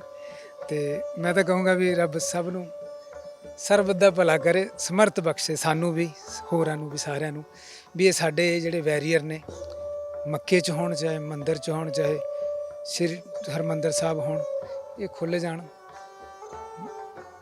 ਬਸ ਉਹ ਇੱਕ ਮੈਂ ਪਹਿਲਾਂ ਵੀ ਸ਼ਬਦ ਬੋਲता, श्री कृष्ण को चाहता हूँ मैं और आशिक़ सुबहान हूँ मैं, वेद पढ़ लेता हूँ वाकिफ़ कुरान हूँ मैं, मेरा मिशन है यही कि सबको समझना अपना, हूँ तो हिंदू सिख या मुसलमान हूँ मैं। हैं ऐ मेरे मुर्शद तेरा नाम लेकर बना इंसान हूँ मैं। बस ऐसे इंसान बन जाइए, सिख बनिए, मुसलमान बनिए, ईसाई बनिए, पंडित बनिए, कुछ बनिए, सबसे पहले बस इंसान बनिए। ਜੇ ਇਨਸਾਨ ਬਣ ਜਾਈਏ ਤੇ ਇਹ ਜੋਤ ਹੈ ਜਿਹੜੀ ਨਿਰੰਕਾਰ ਦਾ ਅੰਸ਼ ਹੈ, ਸਭ ਦੇ ਵਿੱਚ ਹੈ, ਚਾਹੇ ਉਹ ਮੁਸਲਮਾਨ ਹੈ। ਉਹ ਮੌਕੇ ਦੇ ਨਾਲ ਜਿੱਦਾਂ ਸਕੂਲਾਂ 'ਚ ਟੀਚਰ ਚੇਂਜ ਹੋ ਜਾਂਦੇ ਨੇ, ਪ੍ਰਿੰਸੀਪਲ ਚੇਂਜ ਹੁੰਦੇ ਨੇ, ਐਦਾਂ ਹੀ ਇਹ ਰੱਬ ਦੀ ਜਿਹੜੀ ਕੁਦਰਤ ਹੈ, ਇਹਦੇ ਵਿੱਚ ਉਹ ਆਪਣੇ ਪੈਗੰਬਰ ਭੇਜਦਾ ਹੈ ਮੌਕੇ ਨਾਲ। ਉਸ ਜ਼ਮਾਨੇ 'ਚ ਹਜ਼ਰਤ ਇਬਰਾਹੀਮ ਸਾਹਿਬ ਆਏ, ਫਿਰ ਹਜ਼ਰਤ ਮੁਹੰਮਦ ਸਾਹਿਬ ਆਏ, ਈਸਾ ਅਲੀ ਸਲਾਮ ਆਏ, ਫਿਰ ਹਿੰਦੂ ਧਰਮ ਨੂੰ ਲਈ ਉਹਨਾਂ 'ਚ ਕ੍ਰਿਸ਼ਨ ਜੀ ਆਏ, ਰਾਮ ਜੀ ਆਏ, ਹੋਰ ਇੰਦਰ ਦੇਵਤਾ, ਅਨੇਕਾਂ ਹੀ। ਥੱਕ ਜਾਂਗੇ, ਮਰ ਜਾਂਗੇ, ਇਹ ਨਾਮ ਨਹੀਂ ਲਿਖੇ ਜਾਣੇ ਸਾਡੇ ਤੋਂ ਬਜ਼ੁਰਗਾਂ ਦੇ। ਤੇ ਐਡਾ ਟਾਈਮ ਨਾਲ ਸਾਰੇ ਬਜ਼ੁਰਗ ਆਏ ਨੇ, ਬਸ ਇੱਦਾਂ ਚੱਲ ਰਿਹਾ ਸਾਰਾ। एक ना बड़ा ही सोना शेर है कि जिए तो अपने ही बगीचे में गुलमोहर के नीचे, मरे तो गहरों की गलियों में गुलमोहर के लिए। सो ਤੁਸੀਂ ਅੱਜ ਇੱਕ ਮੁਸਲਿਮ ਵੀਰ ਹੋਣ ਦੇ ਨਾਤੇ ਕੀਰਤਨ ਸਿਖਾ ਰਹੇ ਆ, ਕਦੀ ਆਪਣਿਆਂ ਦੇ ਵੱਲੋਂ ਵੀ ਇਸ ਤਰ੍ਹਾਂ ਦਾ ਕੋਈ ਤੰਜ ਆਇਆ ਕਿ ਇਹ ਦੂਸਰੇ ਧਰਮ ਦੇ ਵਿੱਚ ਜਾਂ ਉਸ ਪਾਸੇ ਨੂੰ ਲੱਗੇ ਹੋਏ ਆ? ਕਿਉਂਕਿ 23 ਸਾਲ ਹੋ ਗਏ ਲਗਾਤਾਰ ਇਸ ਪਾਸੇ ਤੁਹਾਨੂੰ ਜੁੜੇ ਹੋਏ। ਜੀ ਦੇਖੋ ਜੀ, ਕੋਈ ਵੀ ਹੈ ਇੱਕ ਫੈਮਿਲੀ ਹੁੰਦੀ ਹੈ, ਧਰਮ ਲਾ ਲਓ ਜਾਂ ਇੱਕ ਘਰ ਦਾ ਬੱਚਾ ਦੂਸਰੇ ਕਿਸੇ ਦੇ ਘਰ 'ਚ ਬਿਲ ਮਤਲਬ ਤੋਂ ਜਾ ਕੇ ਬੈਠਾ ਰਹੇ ਜਾਂ ਕੋਈ ਇੱਦਾਂ ਹੈ ਨਾ, ਉਹ ਮਾਂ-ਬਾਪ ਕਹਿੰਦੇ ਨੇ ਕਿੱਥੇ ਗਿਆ ਸੀ ਤੂੰ, ਗੁੱਸੇ ਤਾਂ ਹੁੰਦੇ ਹੀ ਨੇ। ਲੇਕਿਨ ਇਹ ਧਰਮ ਦਾ ਮਾਮਲਾ ਹੈ ਤੇ ਇੱਥੇ ਫਿਰ ਇਹ ਤਾਂ ਬੜੀ ਵੱਡੀ ਗੱਲ ਸਮਝਦੇ ਨੇ ਵੀ ਧਰਮ ਉਹ ਆਪਣਾ ਛੱਡ ਕੇ ਉਧਰ ਪ੍ਰਚਾਰ ਕਰ ਰਿਹਾ ਹੈ। ਸੁਣਨ ਨੂੰ ਮਿਲਦੀਆਂ ਨੇ ਗੱਲਾਂ, ਮੂੰਹ ਤੇ ਵੀ ਕਹਿ ਦਿੰਦੇ ਨੇ, ਪਿੱਠ ਪਿੱਛੇ ਵੀ ਕਹਿੰਦੇ ਨੇ, ਲੇਕਿਨ ਮੇਰੀ ਜ਼ਿੰਦਗੀ ਹੈ, ਗੁਨਾਹ ਵੀ ਮੈਨੂੰ ਹੀ ਮਿਲਣਗੇ ਜੇ ਮੈਂ ਕੋਈ ਗੁਨਾਹ ਕਰ ਰਿਹਾ, ਤੇ ਉਹਨਾਂ ਦੀ ਜ਼ਿੰਦਗੀ ਹੈ, ਜੇ ਉਹ ਕੋਈ ਗੁਨਾਹ ਕਰਨਗੇ ਉਹਨਾਂ ਨੂੰ ਮਿਲਣਗੇ। ਜੇ ਮੈਂ ਕੋਈ ਸਵਾਬ ਦਾ ਕੰਮ ਕਰੂੰਗਾ ਤਾਂ ਕੋਈ ਪੁੰਨ ਦਾ ਕੰਮ ਕਰੂੰਗਾ ਉਹਦਾ ਫਾਇਦਾ ਵੀ ਮੈਨੂੰ ਹੀ ਹੋਣਾ। ਜ਼ਹਿਰ ਮੈਂ ਖਾਊਂਗਾ ਤਾਂ ਮੈਨੂੰ ਇਹਦਾ ਨੁਕਸਾਨ ਹੋਣਾ, ਮੈਂ ਮਰੂੰਗਾ। ਜੇ ਮੈਂ ਅੱਛੀਆਂ ਚੀਜ਼ਾਂ ਖਾਊਂਗਾ ਉਹਦਾ ਤਾਕਤ ਮੈਨੂੰ ਮਿਲੂਗੀ। ਤਾਂ ਇਹ 'ਚ ਗੱਲਾਂ ਤਾਂ ਫਿਰ ਹੁਣ ਜਿੰਨੇ ਮੂੰਹ ਉਨੀਆਂ ਗੱਲਾਂ ਨੇ। ਮੈਂ ਤਾਂ ਪਰਵਾਹ ਨਹੀਂ ਕਰਦਾ, ਮੈਂ ਤਾਂ ਅਕਾਲ ਪੁਰਖ ਨੂੰ ਅੱਲਾਹ ਪਾਕ ਨੂੰ ਇੱਕੋ ਹੀ ਸਮਝਦਾ, ਹੈ ਵੀ ਸਮਝਦਾ ਕਿ ਹੈ ਹੀ ਇੱਕ ਹੀ ਹੈ। ਇੱਕ ਗੁਰੂ ਹੁੰਦਾ, ਇੱਕ ਵਾਹਿਗੁਰੂ ਹੁੰਦਾ, ਜਿਵੇਂ ਟੀਚਰ ਹੁੰਦੇ ਨੇ, ਇੱਕ ਪ੍ਰਿੰਸੀਪਲ ਹੁੰਦਾ, ਇੱਕ ਹੈ ਨਾ, ਉਹ ਵੀ ਹੈੱਡ ਮਾਸਟਰ ਤੇ ਇੱਕ ਮਾਸਟਰ ਐਵੇਂ ਫਰਕ ਹੈ। ਉਹ ਹੈੱਡ ਮਾਸਟਰ ਆ ਸਾਡਾ, ਨਿਰੰਕਾਰ ਅੱਲਾਹ ਪਾਕ ਨਿਰੰਕਾਰ। ਕਰਦੇ ਨੇ ਬੜੇ ਸਵਾਲ ਕਰਦੇ ਨੇ, ਪਰ ਆਪਾਂ ਆਨੰਦ 'ਚ ਰਹਿੰਦੇ ਹਾਂ। ਹਾਂ, ਮੈਂ ਸਾਰਾ ਧਿਆਨ ਰੱਖਦਾ ਇਸ ਗੱਲਾਂ ਦਾ ਵੀ ਉਹਨਾਂ ਨਾਲ ਵੀ ਕੋਈ ਬਹਿਸ ਨਹੀਂ। ਨਮਾਜ਼ ਵੀ ਪੜ੍ਹਦਾ ਜਿੰਨੀ ਕੁ ਪੜ੍ਹ ਹੁੰਦੀ ਹੈ, ਅਤੇ ਐਹਤਰਾਮ ਗੁਰਬਾਣੀ ਦਾ ਵੀ ਕਰੀਦਾ। ਠੀਕ ਹੈ, ਆਪਣੇ ਧਰਮ 'ਚ ਵੀ ਪੂਰੇ ਆ, ਅਤੇ ਇਹੀ ਤਾਂ ਸਿੱਖਣਾ ਵੀ ਆਪਣੇ ਧਰਮ 'ਚ ਰਹਿ ਕੇ ਦੂਸਰੇ ਧਰਮ ਨੂੰ ਸਮਝਣਾ, ਉਹਨਾਂ ਦੀ ਹਿਸਟਰੀ ਨੂੰ ਸਮਝਣਾ, ਅਤੇ ਉਹ ਸਾਡੀ ਨੂੰ ਸਮਝਣ। ਬੜੀ ਖੁਸ਼ੀ ਦੀ ਗੱਲ ਹੈ। ਐਵੇਂ ਕੋਈ ਮੈਨੂੰ ਦੱਸ ਦਿਓ, ਕੋਈ ਪ੍ਰਚਾਰਕ, ਕੋਈ ਚਾਹੇ ਹਿੰਦੂ ਹੈ ਚਾਹੇ ਸਿੱਖ ਹੈ, ਕੋਈ ਆਪਣੇ ਮੋਢੇ 'ਤੇ ਬੰਦੂਕ ਰੱਖ ਕੇ ਤਾਂ ਚਲਾ ਹੀ ਨਹੀਂ ਰਿਹਾ। ਦੂਜੇ ਦੀ ਗੱਲ ਰੱਖ ਕੇ ਉਹਨਾਂ ਨੇ ਪ੍ਰਚਾਰ ਕਰਨਾ ਹੈ, ਚਾਹੇ ਮੁਸਲਮਾਨ ਨੇ, ਚਾਹੇ ਹਿੰਦੂ ਨੇ, ਚਾਹੇ ਸਿੱਖ ਨੇ, ਚਾਹੇ ਕੋਈ ਵੀ ਹੈ। ਮਤਲਬ ਪ੍ਰਚਾਰ ਵੀ ਇੱਦਾਂ ਦਾ ਹੋਵੇ ਵੀ ਨਾਲ ਵਾਲੇ ਨੂੰ ਵੀ ਨਾ ਕੋਈ ਪ੍ਰੋਬਲਮ ਹੋਵੇ, ਨਾਲ ਵਾਲ ਮੀਨਸ ਵੀ ਦੂਸਰੇ ਧਰਮ ਨੂੰ ਵੀ ਕੋਈ ਪ੍ਰੋਬਲਮ ਨਾ ਹੋਵੇ। ਵੀ ਕਵਾਲੀ ਵੀ ਗਾ ਲਓ, ਐਕਚੁਅਲੀ ਕਵਾਲੀ ਵੀ ਕੌਲ ਹੈ ਰੱਬ ਦਾ, ਕਵਾਲੀ ਕੀਰਤਨ ਹੀ ਹੈ ਜਿਹੜੇ ਬਜ਼ੁਰਗ ਕਰਦੇ ਸੀ। ਅੱਜ ਕੱਲ੍ਹ ਵਾਲੀ ਕਵਾਲੀ ਤਾਂ ਨਹੀਂ ਮੈਂ ਸਮਝਦਾ ਵੀ ਇਹ ਕਵਾਲੀ ਹੋ ਰਹੀ ਹੈ। ਕਵਾਲੀ ਦਾ ਮਤਲਬ ਵੀ ਕੀਰਤਨ ਹੀ ਹੈ, ਅਤੇ ਉਹਨੂੰ ਕਿਸ ਢੰਗ ਨਾਲ ਕੋਈ ਕਵਾਲ ਨਿਭਾ ਰਿਹਾ ਰੱਬ। ਮੈਂ ਤਾਂ ਕਹਿੰਦਾ ਵੀ ਉਹ ਆਪਣੇ ਧਰਮ 'ਚ ਹੀ ਪੱਕੇ ਹੋ ਜਾਣ, ਪਹਿਲਾਂ ਕਵਾਲੀ ਵੀ ਦੇਖ ਲੈਣਾ ਵੀ ਕਵਾਲੀ ਕਿੱਦਾਂ ਕਰ ਰਹੇ ਅਸੀਂ। ਕਵਾਲੀ ਵੀ ਨਹੀਂ ਫਿਰ ਉਹ ਰਹੀ ਹੈਗੀ। ਮੈਂ ਵੀ ਸਿੱਖ ਰਿਹਾ, ਮੈਨੂੰ ਵੀ ਨਹੀਂ ਆਉਂਦੀ, ਮੇਰੇ ਤੋਂ ਤਾਂ ਬਹੁਤ ਬੜੇ ਨੇ ਬਜ਼ੁਰਗ ਸਾਡੇ। ਫਿਰ ਕਵਾਲੀ ਵੀ ਦੇਖਣ ਵੀ ਕਵਾਲੀ ਹਨ। ਇੱਕ ਜਗ੍ਹਾ ਕਿਹਾ ਜਾਂਦਾ ਵੀ ਕਵਾਲੀ ਨੂੰ ਕਿੱਦਾਂ ਗਾਇਆ ਜਾਵੇ, ਕੀਰਤਨ ਨੂੰ ਕਿੱਦਾਂ ਜਾਵੇ। ਕੀਰਤਨ 'ਚ ਤਾਂਤੀ ਸਾਜ਼ਾਂ ਦੀ ਪਰੰਪਰਾ ਤਾਂ ਫਿਰ 100-150 ਸਾਲ ਪਹਿਲਾਂ ਹਾਰਮੋਨੀਅਮ ਨਹੀਂ ਸੀ, ਉਦੋਂ ਕਵਾਲੀ ਕਿੱਦਾਂ ਹੁੰਦੀ ਸੀ। ਲੱਭਣ ਫਿਰ ਖੋਜਾਂ ਕਰਨੀਆਂ ਹੀ ਨਹੀਂ ਖੋਜਾਂ ਜਦ। ਹੁਣ ਕੀਰਤਨ ਦੇ ਵਿੱਚ ਵੀ ਜਿਹੜਾ ਹੈਗਾ ਆ ਹਾਰਮੋਨੀਅਮ ਜਿਹੜਾ ਹੈਗਾ ਉਹਦਾ ਕਹਿ ਦਿੱਤਾ ਗਿਆ ਸੀਗਾ ਕਿ ਤੰਤੀ ਸਾਜ਼ਾਂ ਤੇ ਕੀਰਤਨ ਹੋਏਗਾ। ਤੁਸੀਂ ਕਿਵੇਂ ਦੇਖਦੇ ਹੈਗੇ ਆ ਬਿਨਾਂ ਹਾਰਮੋਨੀਅਮ ਤੋਂ ਕੀਰਤਨ ਦੇ ਇਸ ਸਾਡਾ ਇਹ ਮੈਂ ਸਮਝਦਾ ਵੀ ਬਹੁਤ ਸੋਹਣੀ ਗੱਲ ਹੈ। ਇਹ ਤਾਂ ਚਲੋ ਹੁਣ ਹੁਕਮ ਹੋਇਆ, ਦਾਸਤਾ ਹੋ ਗਏ ਕਾਫੀ ਸਾਲ ਇੱਧਰ ਨੂੰ ਜੁੜੇ ਨੂੰ, ਸਿੱਖਦੇ ਨੂੰ, ਅਤੇ ਮਾੜਾ ਮੋਟਾ ਜਿੰਨਾ ਸਿੱਖਿਆ ਵੰਡ ਰਹੇ ਹਾਂ। ਇਹ ਤਾਂ ਦੇਖੋ ਪਰੰਪਰਾ ਦੇ ਅਨੁਸਾਰ ਜਦੋਂ ਆਰਡਰ ਹੁੰਦਾ ਹੈ ਫਿਰ ਇੱਕ ਜਗ੍ਹਾ ਤੋਂ, ਇੱਕ ਆਪਣੇ ਹੈੱਡ ਆਫਿਸ ਤੋਂ, ਆਪਣੇ ਅਕਾਲ ਤਖਤ ਸਾਹਿਬ ਤੋਂ, ਉਹ ਤਾਂ ਫਿਰ ਮੰਨਣਾ ਚਾਹੀਦਾ ਸਾਰਿਆਂ ਨੂੰ। ਅਤੇ ਨਾਲੇ ਸਾਡੀ ਪਰੰਪਰਾ ਹੈ, ਸਾਡੀ ਬਜ਼ੁਰਗਾਂ ਦੀ ਦਿੱਤੀ ਹੋਈ ਹੈ, ਇਹ ਕਿਹੜਾ ਸਾਨੂੰ ਕਿਸੇ ਹੋਰ ਨੇ ਦਿੱਤੀ ਹੈ। ਦੂਜੇ ਦਾ ਵੀ ਅਪਣਾ ਲਓ, ਠੀਕ ਹੈ, ਘੱਟੋ ਘੱਟ ਅਕਾਲ ਤਖਤ ਸਾਹਿਬ ਤਾਂ ਸਾਡਾ ਇੱਕ ਤੰਤੀ ਸਾਜ਼ਾਂ ਨਾਲ ਕੀਰਤਨ ਹੋਣਾ ਹੀ ਚਾਹੀਦਾ। ਹਾਲਾਂਕਿ ਮੈਨੂੰ ਤਾਂ ਬਹੁਤ ਸ਼ੌਕ ਹੈ, ਲੇਕਿਨ ਮੈਂ ਸ਼ਾਇਦ ਸਮਝਦਾ ਵੀ ਇਸ ਜਨਮ ਤਾਂ ਖੈਰ ਮੈਂ ਕੋਈ ਵੀ ਨਹੀਂ ਮੰਨਦਾ ਵੀ ਹੋਊਗਾ ਕੋਈ ਵੀ। ਮੈਂ ਚਾਹੁੰਦਾ ਵੀ ਇਸੀ ਜਨਮ 'ਚ ਮੈਨੂੰ ਮੌਕਾ ਮਿਲੇ ਵੀ ਐਸਾ ਕੋਈ ਮੇਰਾ ਅੱਲਾ ਅਕਾਲ ਪੁਰਖ ਚਮਤਕਾਰ ਹੋ ਜਾਵੇ ਵੀ ਮੈਂ ਕੀਰਤਨ ਕਰਾਂ ਉੱਥੇ ਜਾ ਕੇ, ਅਤੇ ਤਾਂਤੀ ਸਾਜ਼ਾਂ ਨਾਲ ਹੀ ਨਿਭਾਊਂਗਾ ਆਪਣੀ ਡਿਊਟੀ। ਪਰ ਮੇਰੇ ਇਹ ਵੀ ਨਹੀਂ ਕੋਈ ਡਰ ਹੈਗਾ ਵੀ ਮੈਨੂੰ ਤਾਂ ਉੱਥੋਂ ਚਾਹੇ ਉਹ ਕੀਰਤਨ ਤਾਂਤੀ ਸਾਜ਼ਾਂ ਨਾਲ ਹੋਵੇ ਚਾਹੇ ਹਾਰਮੋਨੀਅਮ, ਮੈਨੂੰ ਉਹਦਾ ਕੋਈ ਲਾਭ ਨਹੀਂ, ਕੋਈ ਫਾਇਦਾ ਨਹੀਂ। ਮੈਂ ਤਾਂ ਆਪਣੇ ਘਰੇ ਵੀ ਕੀਰਤਨ ਕਰੀ ਜਾਂਦਾ, ਨਾ ਵੀ ਮੈਨੂੰ ਕੋਈ ਬੁਲਾਵੇ। ਮੇਰੇ ਜਿਹੜਾ ਅੰਦਰ ਚੱਲਦਾ, ਰੂਹ 'ਚ ਚੱਲ ਰਿਹਾ, ਮੇਰੇ ਕੰਪੋਜੀਸ਼ਨ ਅੰਦਰ ਚੱਲ ਰਹੀ ਹੈ, ਕੀਰਤਨ ਦੇ ਜ਼ਰੀਏ ਚੱਲ ਰਹੀ ਹੈ, ਉਹ ਤਾਂ ਕੋਈ ਵੀ ਨਹੀਂ ਹਟਾ ਸਕਦਾ। ਉੱਥੇ ਤਾਂ ਮੈਂ ਕਰ ਹੀ ਰਿਹਾ ਕੀਰਤਨ, ਪਰ ਉੱਥੇ ਦਾ ਜਿਹੜਾ ਇੱਕ ਹੁਕਮ ਹੈ ਉਹ ਮੰਨਣਾ ਚਾਹੀਦਾ, ਆਪਾਂ ਨੂੰ ਸਾਰਿਆਂ ਨੂੰ ਮੰਨਣਾ ਚਾਹੀਦਾ। ਜੇ ਹੁਣ ਮੈਂ ਵੀ ਕੀਰਤਨ ਕਰਦਾ, ਮੰਨ ਲਓ ਜੇ ਮੈਂ ਰਾਗੀਆਂ 'ਚ ਆਉਣਾ, ਵੈਸੇ ਤਾਂ ਮੈਂ ਪ੍ਰੋਫੈਸ਼ਨਲ ਰਾਗੀ ਨਹੀਂ, ਆਈ ਐਮ ਸਿੰਗਰ ਹਾਂ, ਮੈਂ ਸੂਫੀ ਸਿੰਗਰ ਕਹਿ ਸਕਦੇ ਹਾਂ, ਰਾਗੀ ਨਹੀਂ ਹੈਗਾ ਹੈ ਨਾ। ਰਾਗੀ ਤਾਂ ਇੱਕ ਸਪੈਸ਼ਲ, ਫਿਰ ਉਹਦੇ ਕਾਫੀ ਫਿਰ ਰਹਿਤ ਮੁਰਾਦਾਂ ਨੇ, ਫਿਰ ਬਹੁਤ ਕੁਝ ਸਿੱਖਣਾ ਪਊਗਾ, ਨਾਲ ਬਹੁਤ ਕੁਝ ਸਿੱਖਣਾ ਪੈਂਦਾ, ਅਤੇ ਉਹ 'ਚ ਪੂਰੇ ਵੀ ਉਤਰਨਾ ਚਾਹੀਦਾ, ਗੱਲਾਂ ਹੀ ਨਾ ਹੋਣ। ਅਤੇ ਮੈਂ ਤਾਂ ਐਵੇਂ ਬਸ ਸ਼ਬਦ ਯਾਦ ਕਰ ਲੈਂਦਾ, ਉਹਨੂੰ ਪੜ੍ਹ ਕੇ ਉਹਤੇ ਚੱਲਣ ਦੀ ਕੋਸ਼ਿਸ਼ ਕਰਦਾ ਵੀ ਮੇਰੇ ਤੋਂ ਪੜ੍ਹਿਆ ਜਾਵੇ, ਮੇਰੇ ਤੋਂ ਗਾਇਆ ਜਾਵੇ, ਬਸ ਇੰਨੀ ਕੁ ਮੇਰੀ ਬੇਨਤੀ ਹੈ। ਉਹ ਜਿਹੜਾ ਹੁਕਮ ਹੈ ਉਹ ਸਿਰ ਮੱਥੇ ਤੇ ਉਹ ਹੋਣਾ ਚਾਹੀਦਾ, ਤੇ ਬਹੁਤ ਸਾਲ ਪਹਿਲਾਂ ਹੋ ਜਾਣਾ ਚਾਹੀਦਾ ਸੀ। ਹਾਂਜੀ। ਸੋ ਤੁਸੀਂ ਗੁਰੂ ਤੇਗ ਬਹਾਦਰ ਜੀ ਦੀ ਵੀ ਸ਼ਤਾਬਦੀ ਤੇ ਵੀ ਜਿਹੜਾ ਸੀਗਾ ਸ਼ਬਦ ਗਾਇਆ ਸੀ, ਰਿਲੀਜ਼ ਵੀ ਕੀਤਾ। ਉਸ ਤੋਂ ਪਹਿਲਾਂ ਗੁਰੂ ਨਾਨਕ ਦੇਵ ਜੀ ਦੇ 550 ਸਾਲਾਂ ਤੇ ਵੀ ਤੁਹਾਡਾ ਸ਼ਬਦ ਆਇਆ, ਮਿੱਤਰ ਪਿਆਰੇ ਨੂੰ ਗਗਨ ਦਮਾਮਾ ਬਾਜਿਓ। ਸੋ ਇਸ ਤਰ੍ਹਾਂ ਦੇ ਜਿਹੜੇ ਹੈਗੇ ਨੇ ਸ਼ਬਦ ਬੜੇ ਰਾਗਾਂ ਦੇ ਵਿੱਚ ਤੁਸੀਂ ਗਾ ਕੇ ਤੰਤੀ ਸਾਜ਼ਾਂ ਤੇ ਕੀਰਤਨ ਕਰਕੇ ਉਹਨਾਂ ਨੂੰ ਰਿਕਾਰਡ ਕਰਾਇਆ ਹੈਗਾ। ਅਜੋਕਾ ਦੌਰ ਜਦੋਂ ਆਟੋ ਟਿਊਨ ਲਗਾ ਕੇ ਹਰ ਇੱਕ ਚੀਜ਼ ਜਿਹੜੀ ਹੈ ਉਹਨੂੰ ਬਣਾਇਆ ਜਾਂਦਾ, ਸੋ ਇਸ ਪਾਸੇ ਕਿਵੇਂ ਆਉਣਾ ਹੋਇਆ ਤੁਹਾਨੂੰ? ਕਿਉਂ ਲੱਗਾ ਕਿ ਹਾਂ ਹੁਣ ਰਿਕਾਰਡਿੰਗ ਵੀ ਕਰਨੀ ਚਾਹੀਦੀ ਹੈ ਔਰ ਇਸ ਤਰ੍ਹਾਂ ਦੇ ਨਾਲ ਜਿਹੜਾ ਹੈਗਾ ਬਤੌਰ ਕੀਰਤਨੀਆ ਵੀ ਵਿੱਚ? ਦੇਖੋ ਜੀ, ਪਹਿਲੀ ਗੱਲ ਤਾਂ ਇਹ ਵੀ ਅਸੀਂ ਆਜ਼ਾਦ ਹਾਂ। ਕੋਈ ਵੀ ਇੰਡੀਆ ਦਾ ਜਾਂ ਪੂਰੇ ਵਰਲਡ ਦਾ ਇਨਸਾਨ ਆਜ਼ਾਦ ਹੈ ਇੱਕ ਗੱਲੋਂ ਤਾਂ, ਉਹ ਆਪਣੇ ਵਿਚਾਰ ਰੱਖਣ ਵਾਸਤੇ ਤੇ ਆਪਣੀ ਖੁਆਇਸ਼ਾਤ ਵਾਸਤੇ। ਉਹ ਨਜਾਇਜ਼ ਨੇ ਜਾਇਜ਼ ਨੇ, ਉਹਦਾ ਆਪਣਾ ਅੰਦਰਲਾ ਮੈਟਰ ਹੈ। ਮੇਰੀਆਂ ਕੰਪੋਜ਼ੀਸ਼ਨਾਂ ਦਾਸ ਖੁਦ ਕਿਸੇ ਦੀਆਂ ਚੱਕਦਾ ਨਹੀਂ। ਪਹਿਲੀ ਗੱਲ ਤਾਂ ਕਿਸੇ ਤਰਜ਼ ਤੇ ਕੀਰਤਨ ਨਹੀਂ ਕੀਤਾ ਅੱਜ ਤੱਕ, ਆਪ ਜੀ ਨੇ ਸੁਣਿਆ ਹੋਊਗਾ। ਜੋਨਾ ਹੁੰਦਾ ਉਹ ਗੁਰੂਆਂ ਲੋਕਾਂ ਦਾ, ਉਸਤਾਦ ਲੋਕਾਂ ਦਾ, ਪੰਡਿਤ ਲੋਕਾਂ ਦਾ ਸੁਣਿਆ ਹੁੰਦਾ, ਠੀਕ ਹੈ, ਜਿਹੜਾ ਬਚਪਨ ਤੋਂ ਸੁਣਦੇ ਆ ਰਹੇ ਹਾਂ, ਠੀਕ ਹੈ। ਪੁਰਾਤਨ ਕੰਪੋਜ਼ੀਸ਼ਨਾਂ ਉਹ ਸਿੱਖ ਭਾਈਚਾਰੇ ਨੂੰ ਜ਼ਿਆਦਾ, ਰਾਗੀਆਂ ਨੂੰ ਪਤਾ ਨੇ ਵੀ ਉਹ ਕੀ ਨੇ, ਮੈਨੂੰ ਤਾਂ ਨਹੀਂ ਪਤਾ ਹੈਗਾ। ਉਹ ਉਹਨਾਂ ਨੂੰ ਪਤਾ ਨੇ ਜਿਹੜੇ ਉਹ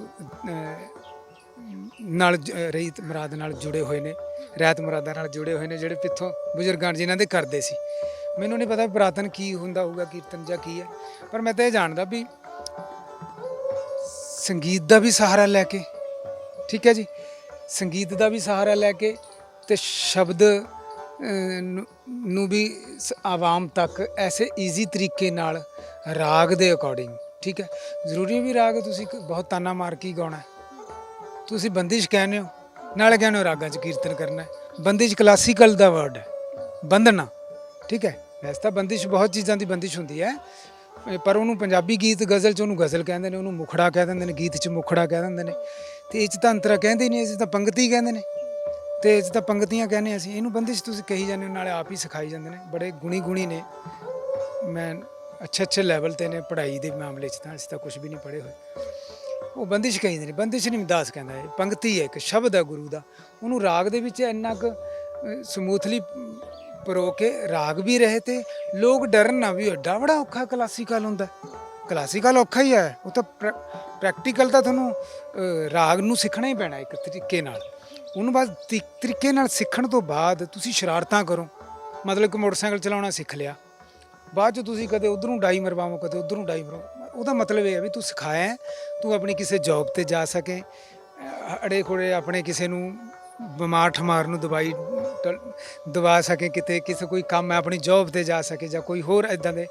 ਇਹ ਥੋੜ੍ਹੇ ਵੀ ਹੁਣ ਰਾਗ ਸਿੱਖ ਲਿਆ ਉਹਨੂੰ ਬਹੁਤ ਉਲਟ ਪੁਲਟ ਕਰੂ, ਤਾਂ ਗਲੇ ਦੀ ਤਿਆਰੀ ਜਿੰਨੀ ਮਰਜ਼ੀ ਕਰੀ, ਉਸ 'ਚ ਤਾਂ ਮੰਨਣਾ ਹੀ ਨਹੀਂ ਕੋਈ। ਜਿੰਨੀ ਮਰਜ਼ੀ ਟੌਪ 'ਤੇ ਤੁਸੀਂ 500 ਦੀ ਸਪੀਡ ਟੈਂਪੂ ਰੱਖ ਕੇ ਸਪੀਡ ਨਾਲ ਤਾਨ ਬਣਾ ਲਓ, ਮਸਲਾ ਤਾਨ ਦਾ ਨਹੀਂ ਹੈਗਾ। ਇੱਥੇ ਜਦੋਂ ਉਸਤਾਦਾਂ ਦੇ ਕੋਲ ਬਹਿ ਕੇ ਇੱਕ ਪਲਟਾ 10-10 ਸਾਲ 'ਚ ਨਹੀਂ ਸਮਝ ਆਉਂਦਾ, ਤੇ ਤੁਸੀਂ ਇੱਕ ਵਾਰੀ 'ਚ ਤਾਨ ਦੇ ਪਲਟੇ ਕਿਉਂ ਸਿਖਾ ਕੇ ਉੱਥੇ ਸਿਖਾ ਦੋਗੇ ਸੰਗਤ ਨੂੰ ਇੱਕ ਵਾਰੀ 'ਚ? ਉਹ ਸ਼ਬਦ, ਉਹ ਰਾਗ ਦਾ ਉਨਾ ਕੁ, ਰਾਗ ਦਾ ਮਤਲਬ ਵੀ ਰਾਗ ਦਾ ਉਹ ਫੁੱਲ ਦੀ ਉਹ ਖੁਸ਼ਬੂ ਹੋਵੇ। ਭੈਰਵ ਰਾਗ ਗਾ ਰਹੇ ਹੋ ਤਾਂ ਭੈਰਵ ਦੇ ਉਹ ਸੁਰ ਹੋਣ, ਤੇ ਉਹ ਕਿਸੇ ਤਾਲ ਨਾਲ, ਤਾਲ ਕੋਈ ਵੀ ਹੋ ਸਕਦੀ ਹੈ, ਠੀਕ ਹੈ। ਕੋਈ ਤਾਲ ਔਖੀ ਵੀ ਨਹੀਂ, ਕੋਈ ਸੌਖੀ ਵੀ ਨਹੀਂ, ਠੀਕ ਹੈ। ਤੇ ਹੁਣ 3 ਤਾਲੀ ਗਾਈ ਜਾਈਏ, ਕਹਿਰਵਾਈ ਗਾਈ ਜਾਈਏ, ਇਹ ਵੀ ਨਹੀਂ। ਮਤਲਬ ਅੱਡ ਅੱਡ ਤਾਲਾਂ ਦੇ ਉਹ ਆਨੰਦ ਨੇ। ਕਦੇ ਮਰੂਤੀ 'ਚ ਬੈਠ ਕੇ ਗਾਓ, ਜਾਓ ਕਿਤੇ ਆਡੀ 'ਚ ਬੈਠ ਕੇ ਜਾਓ, ਕਦੇ ਐਰੋਪਲੇਨ 'ਚ ਜਾਓ। ਇੱਦਾਂ ਹੀ ਸ਼ਬਦ ਦਾ ਜਿਹੜਾ ਆਨੰਦ ਹੈ ਉਹ ਇੱਕ ਆਨੰਦ ਹੈ, ਉਹਨੂੰ ਆਨੰਦ ਲਵੋ। ਵੀ ਕਦੇ 8 ਮਾਤਰਾ 'ਚ, ਕਦੇ 11 ਮਾਤਰਾ 'ਚ, ਕਦੇ 12 ਮਾਤਰਾ 'ਚ, ਕਦੇ 16 'ਚ, ਕਦੇ 14 'ਚ। ਇੱਦਾਂ ਕੀਰਤਨ ਹੋਵੇ ਮੇਰੇ ਹਿਸਾਬ ਨਾਲ ਦਾਸ ਸੋਚਦਾ। ਪਰ ਮੈਂ ਕਿਸੇ ਦਾ ਵਿਰੋਧੀ ਨਹੀਂ ਹੈਗਾ, ਬਟ ਦਾਸ ਇੱਦਾਂ ਸੋਚਦਾ। ਫਿਰ ਉਹ ਮੇਰੇ ਅੰਦਰ ਸੀ ਵੀ ਮੈਨੂੰ ਸ਼ੁਰੂ ਤੋਂ ਸ਼ੌਕ ਸੀ। ਮੈਂ ਸਟੂਡੀਓ 'ਚ ਤਬਲਾ ਢੋਲਕ ਮੇਰੇ ਉਸਤਾਦ ਜੀ ਕਿਤੇ ਮੌਕਾ ਮਿਲਦਾ ਸੀ ਲੈ ਜਾਂਦੇ ਸੀ, ਹੈ ਨਾ, ਤੇ ਵੀ ਚਲੋ ਵਜਾਈਏ। ਤੇ ਉੱਥੇ ਫਿਰ ਥੋੜ੍ਹਾ ਜਿੰਨਾ ਕੁ ਸਮਝ ਆਉਂਦਾ ਸੀ ਮੈਂ ਸਿੱਖਦਾ ਸੀ, ਉਹ ਮੇਰੇ ਅੰਦਰ ਸੀ। ਫਿਰ ਮੈਂ ਉਹ ਇੱਕ ਛੋਟਾ ਜਿਹਾ ਲੈਪਟੋਪ ਲਿਆ, ਫਿਰ ਬੇਟੇ ਨੂੰ ਸ਼ੁਰੂ ਕੀਤਾ ਜਿੰਨਾ ਕੁ ਮੈਨੂੰ ਆਇਆ। ਬੜਾ ਇੱਧਰੋਂ ਉੱਧਰੋਂ ਸਿੱਖਿਆ, ਕਈਆਂ ਨੇ ਸਿਖਾਇਆ ਨਹੀਂ ਪੈਸੇ ਦੇਣ ਤੋਂ ਬਾਵਜੂਦ ਵੀ। ਫਿਰ ਬੇਟੇ ਨੂੰ ਥੋੜ੍ਹਾ ਜਿਹਾ ਹੋਰ ਟ੍ਰੇਨ ਕਰਕੇ ਕਲਕੱਤੇ ਤੋਂ ਕੋਰਸਿਸ ਕਰਾਇਆ ਸਾਊਂਡ ਇੰਜੀਨੀਅਰ ਦਾ ਬੜੇ ਬੇਟੇ ਨੂੰ। ਅੱਜ ਵਧੀਆ ਮਿਊਜ਼ਿਕ ਡਾਇਰੈਕਟਰ ਹੈ, ਵਧੀਆ ਤੋਂ ਸਾਰੇ ਹੀ ਨੇ, ਮਤਲਬ ਵਧੀਆ ਸੋਚ ਰੱਖਦਾ। ਇੱਕ ਜਦ ਸੁਣਾਂਗੇ ਉਹਦਾ ਮਿਊਜ਼ਿਕ, ਉਹ ਅੱਛਾ ਪਤਾ ਲੱਗਦਾ। ਉਹ ਸ਼ਬਦ ਨੂੰ ਵੀ, ਉਹ ਸ਼ਬਦ ਨੂੰ ਸ਼ਬਦ ਤਰੀਕੇ ਨਾਲ ਮਿਊਜ਼ਿਕ ਕਰਦਾ, ਟਰੀਟ ਕਰਦਾ। ਫੋਕ ਗਾਣੇ ਨੂੰ ਫੋਕ ਦੇ ਹਿਸਾਬ ਨਾਲ, ਸੂਫੀ ਨੂੰ ਸੂਫੀ ਦੇ ਨਾਲ, ਮਤਲਬ ਉਹਦਾ ਇੱਕ ਸਟਾਈਲ ਬਣ ਚੁੱਕਿਆ। ਐਦਾਂ ਕਰਕੇ ਉਹ ਫਿਰ ਕੰਪੋਜ਼ਿਸ਼ਨਾਂ ਨੂੰ, ਆਪਣੀਆਂ ਕੰਪੋਜ਼ਿਸ਼ਨ ਨੂੰ ਮੈਂ ਦੇਣਾ ਵੀ ਨਹੀਂ ਚਾਹੁੰਦਾ। ਮੇਰੀ ਪ੍ਰਾਪਰਟੀ ਹੈ ਕੰਪੋਜ਼ਿਸ਼ਨ ਤਾਂ, ਸ਼ਬਦ ਤਾਂ ਕੋਈ ਵੀ ਗਾ ਸਕਦਾ। ਚਲੋ ਕੰਪੋਜ਼ਿਸ਼ਨ ਮੇਰੀ ਪ੍ਰਾਪਰਟੀ ਹੈ। ਮੇਰੀ ਇੱਕ ਹਰ ਇੱਕ ਆਰਟਿਸਟ ਦਾ ਇੱਕ ਆਪਣਾ ਸੁਪਨਾ ਵੀ ਮੇਰੀ ਕੰਪੋਜ਼ਿਸ਼ਨ ਮਾਰਕੀਟ 'ਚ ਆਵੇ, ਸਾਰੇ ਸੁਣ ਲੈਣ, ਯਾਦ ਕਰ ਲੈਣ। ਅਤੇ ਉਹ ਫਿਰ ਮੇਰੀ ਵੀ ਤਮੰਨਾ ਸੀ। ਅਤੇ ਉਹ ਅਸੀਂ ਨੇ ਫਿਰ ਕੰਪੋਜ਼ਿਸ਼ਨਾਂ ਨੂੰ ਤਾਲਬੱਧ ਕਰਕੇ, ਰਾਗਬੱਧ ਕਰਕੇ ਕੋਸ਼ਿਸ਼ ਕੀਤੀ ਹੈ। ਅੱਗੇ ਹੋਰ ਕਰ ਰਹੇ ਹਾਂ। ਜਿੰਨੇ ਰਾਗ ਨੇ, ਮਰਨ ਤੋਂ ਪਹਿਲਾਂ ਦਾਸ, ਇਸ ਦੁਨੀਆ ਫਾਨੀ ਨੂੰ ਅਲਵਿਦਾ ਕਹਿਣ ਤੋਂ ਪਹਿਲਾਂ ਤਮੰਨਾ ਵੀ ਸਾਰੇ ਰਿਕਾਰਡ ਕਰਕੇ ਜਾਵਾਂ। ਇਹ ਜ਼ਰੂਰ। ਸੋ ਅਸੀਂ ਚਾਹੁੰਦੇ ਕੁਛ, ਤੁਸੀਂ ਜਿਵੇਂ ਕਿਹਾ ਕਿ ਮੈਂ ਇੱਕ ਸੂਫੀ ਗਾਇਕ ਵੀ ਹਾਂ, ਇੱਕ ਗਵਈਆ ਵੀ ਹਾਂ, ਜ਼ਰੂਰ ਕੁਛ ਬੋਲ ਸਾਂਝੇ ਕਰੋ ਜੀ। ਰੱਬ ਰੱਬ ਕੀਤਿਆਂ ਮੇਰਾ ਕੁਝ ਨਹੀਂ ਬਣਿਆ, ਐਵੇਂ ਜ਼ਾਇਆ ਦਮ ਗਵਾਏ। ਮੱਥਾ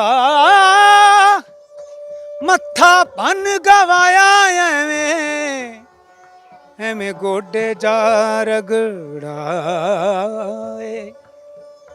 ਫੇਰ ਸੋ ਤਸਵੀਰ ਦੇ ਮਣ ਕੇ ਜਿਹੜੇ ਪੜ ਪੜ ਦਿੱਤ ਕਸਾਏ। ਯਾਰ ਯਾਰ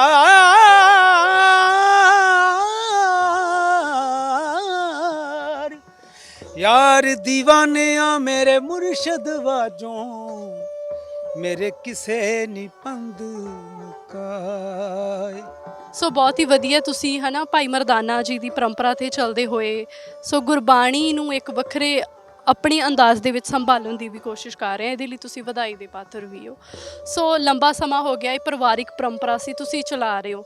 ਜੇ ਅਸੀਂ ਅੱਜ ਦੇ ਦੌਰ ਦੀ ਗੱਲ ਕਰੀਏ, ਸੋਸ਼ਲ ਮੀਡੀਆ ਦਾ ਦੌਰ ਹੈ ਔਰ ਬੜੀ ਛੇਤੀ ਅਫਵਾਹਾਂ ਵੀ ਫੈਲਦੀਆਂ ਨੇ, ਨਫ਼ਰਤ ਵੀ ਫੈਲਦੀ ਹੈ ਅਤੇ ਮੁਹੱਬਤ ਵੀ ਫੈਲਦੀ ਹੈ, ਪਰ ਇੱਕ ਲੀਕਾਂ ਪਾਉਣ ਦੀ ਕੋਸ਼ਿਸ਼ ਰਹਿੰਦੀ ਹੈ ਨਾਨਕ ਕਿਆਂ ਅਤੇ ਮਰਦਾਨੇ ਕਿਆਂ ਦੇ ਵਿੱਚ। ਉਹਦੇ 'ਤੇ ਕੀ ਕਹਿਣਾ? ਲੀਕਾਂ ਪਾਉਣ ਵਾਲੇ ਤਾਂ ਪਾਈ ਜਾਂਦੇ ਨੇ, ਬਟ ਸਾਡਾ ਹਰੇਕ ਦਾ ਆਪਣਾ ਆਪਣਾ ਜ਼ਹਿਨ ਹੈ, ਅਤੇ ਉਹ ਜ਼ਹਿਨ 'ਤੇ ਅਸੀਂ ਗੁਰੂ ਸਾਹਿਬ ਦੇ ਆਸ਼ੀਰਵਾਦ ਨਾਲ ਪਕੜ ਬਣਾਈਏ।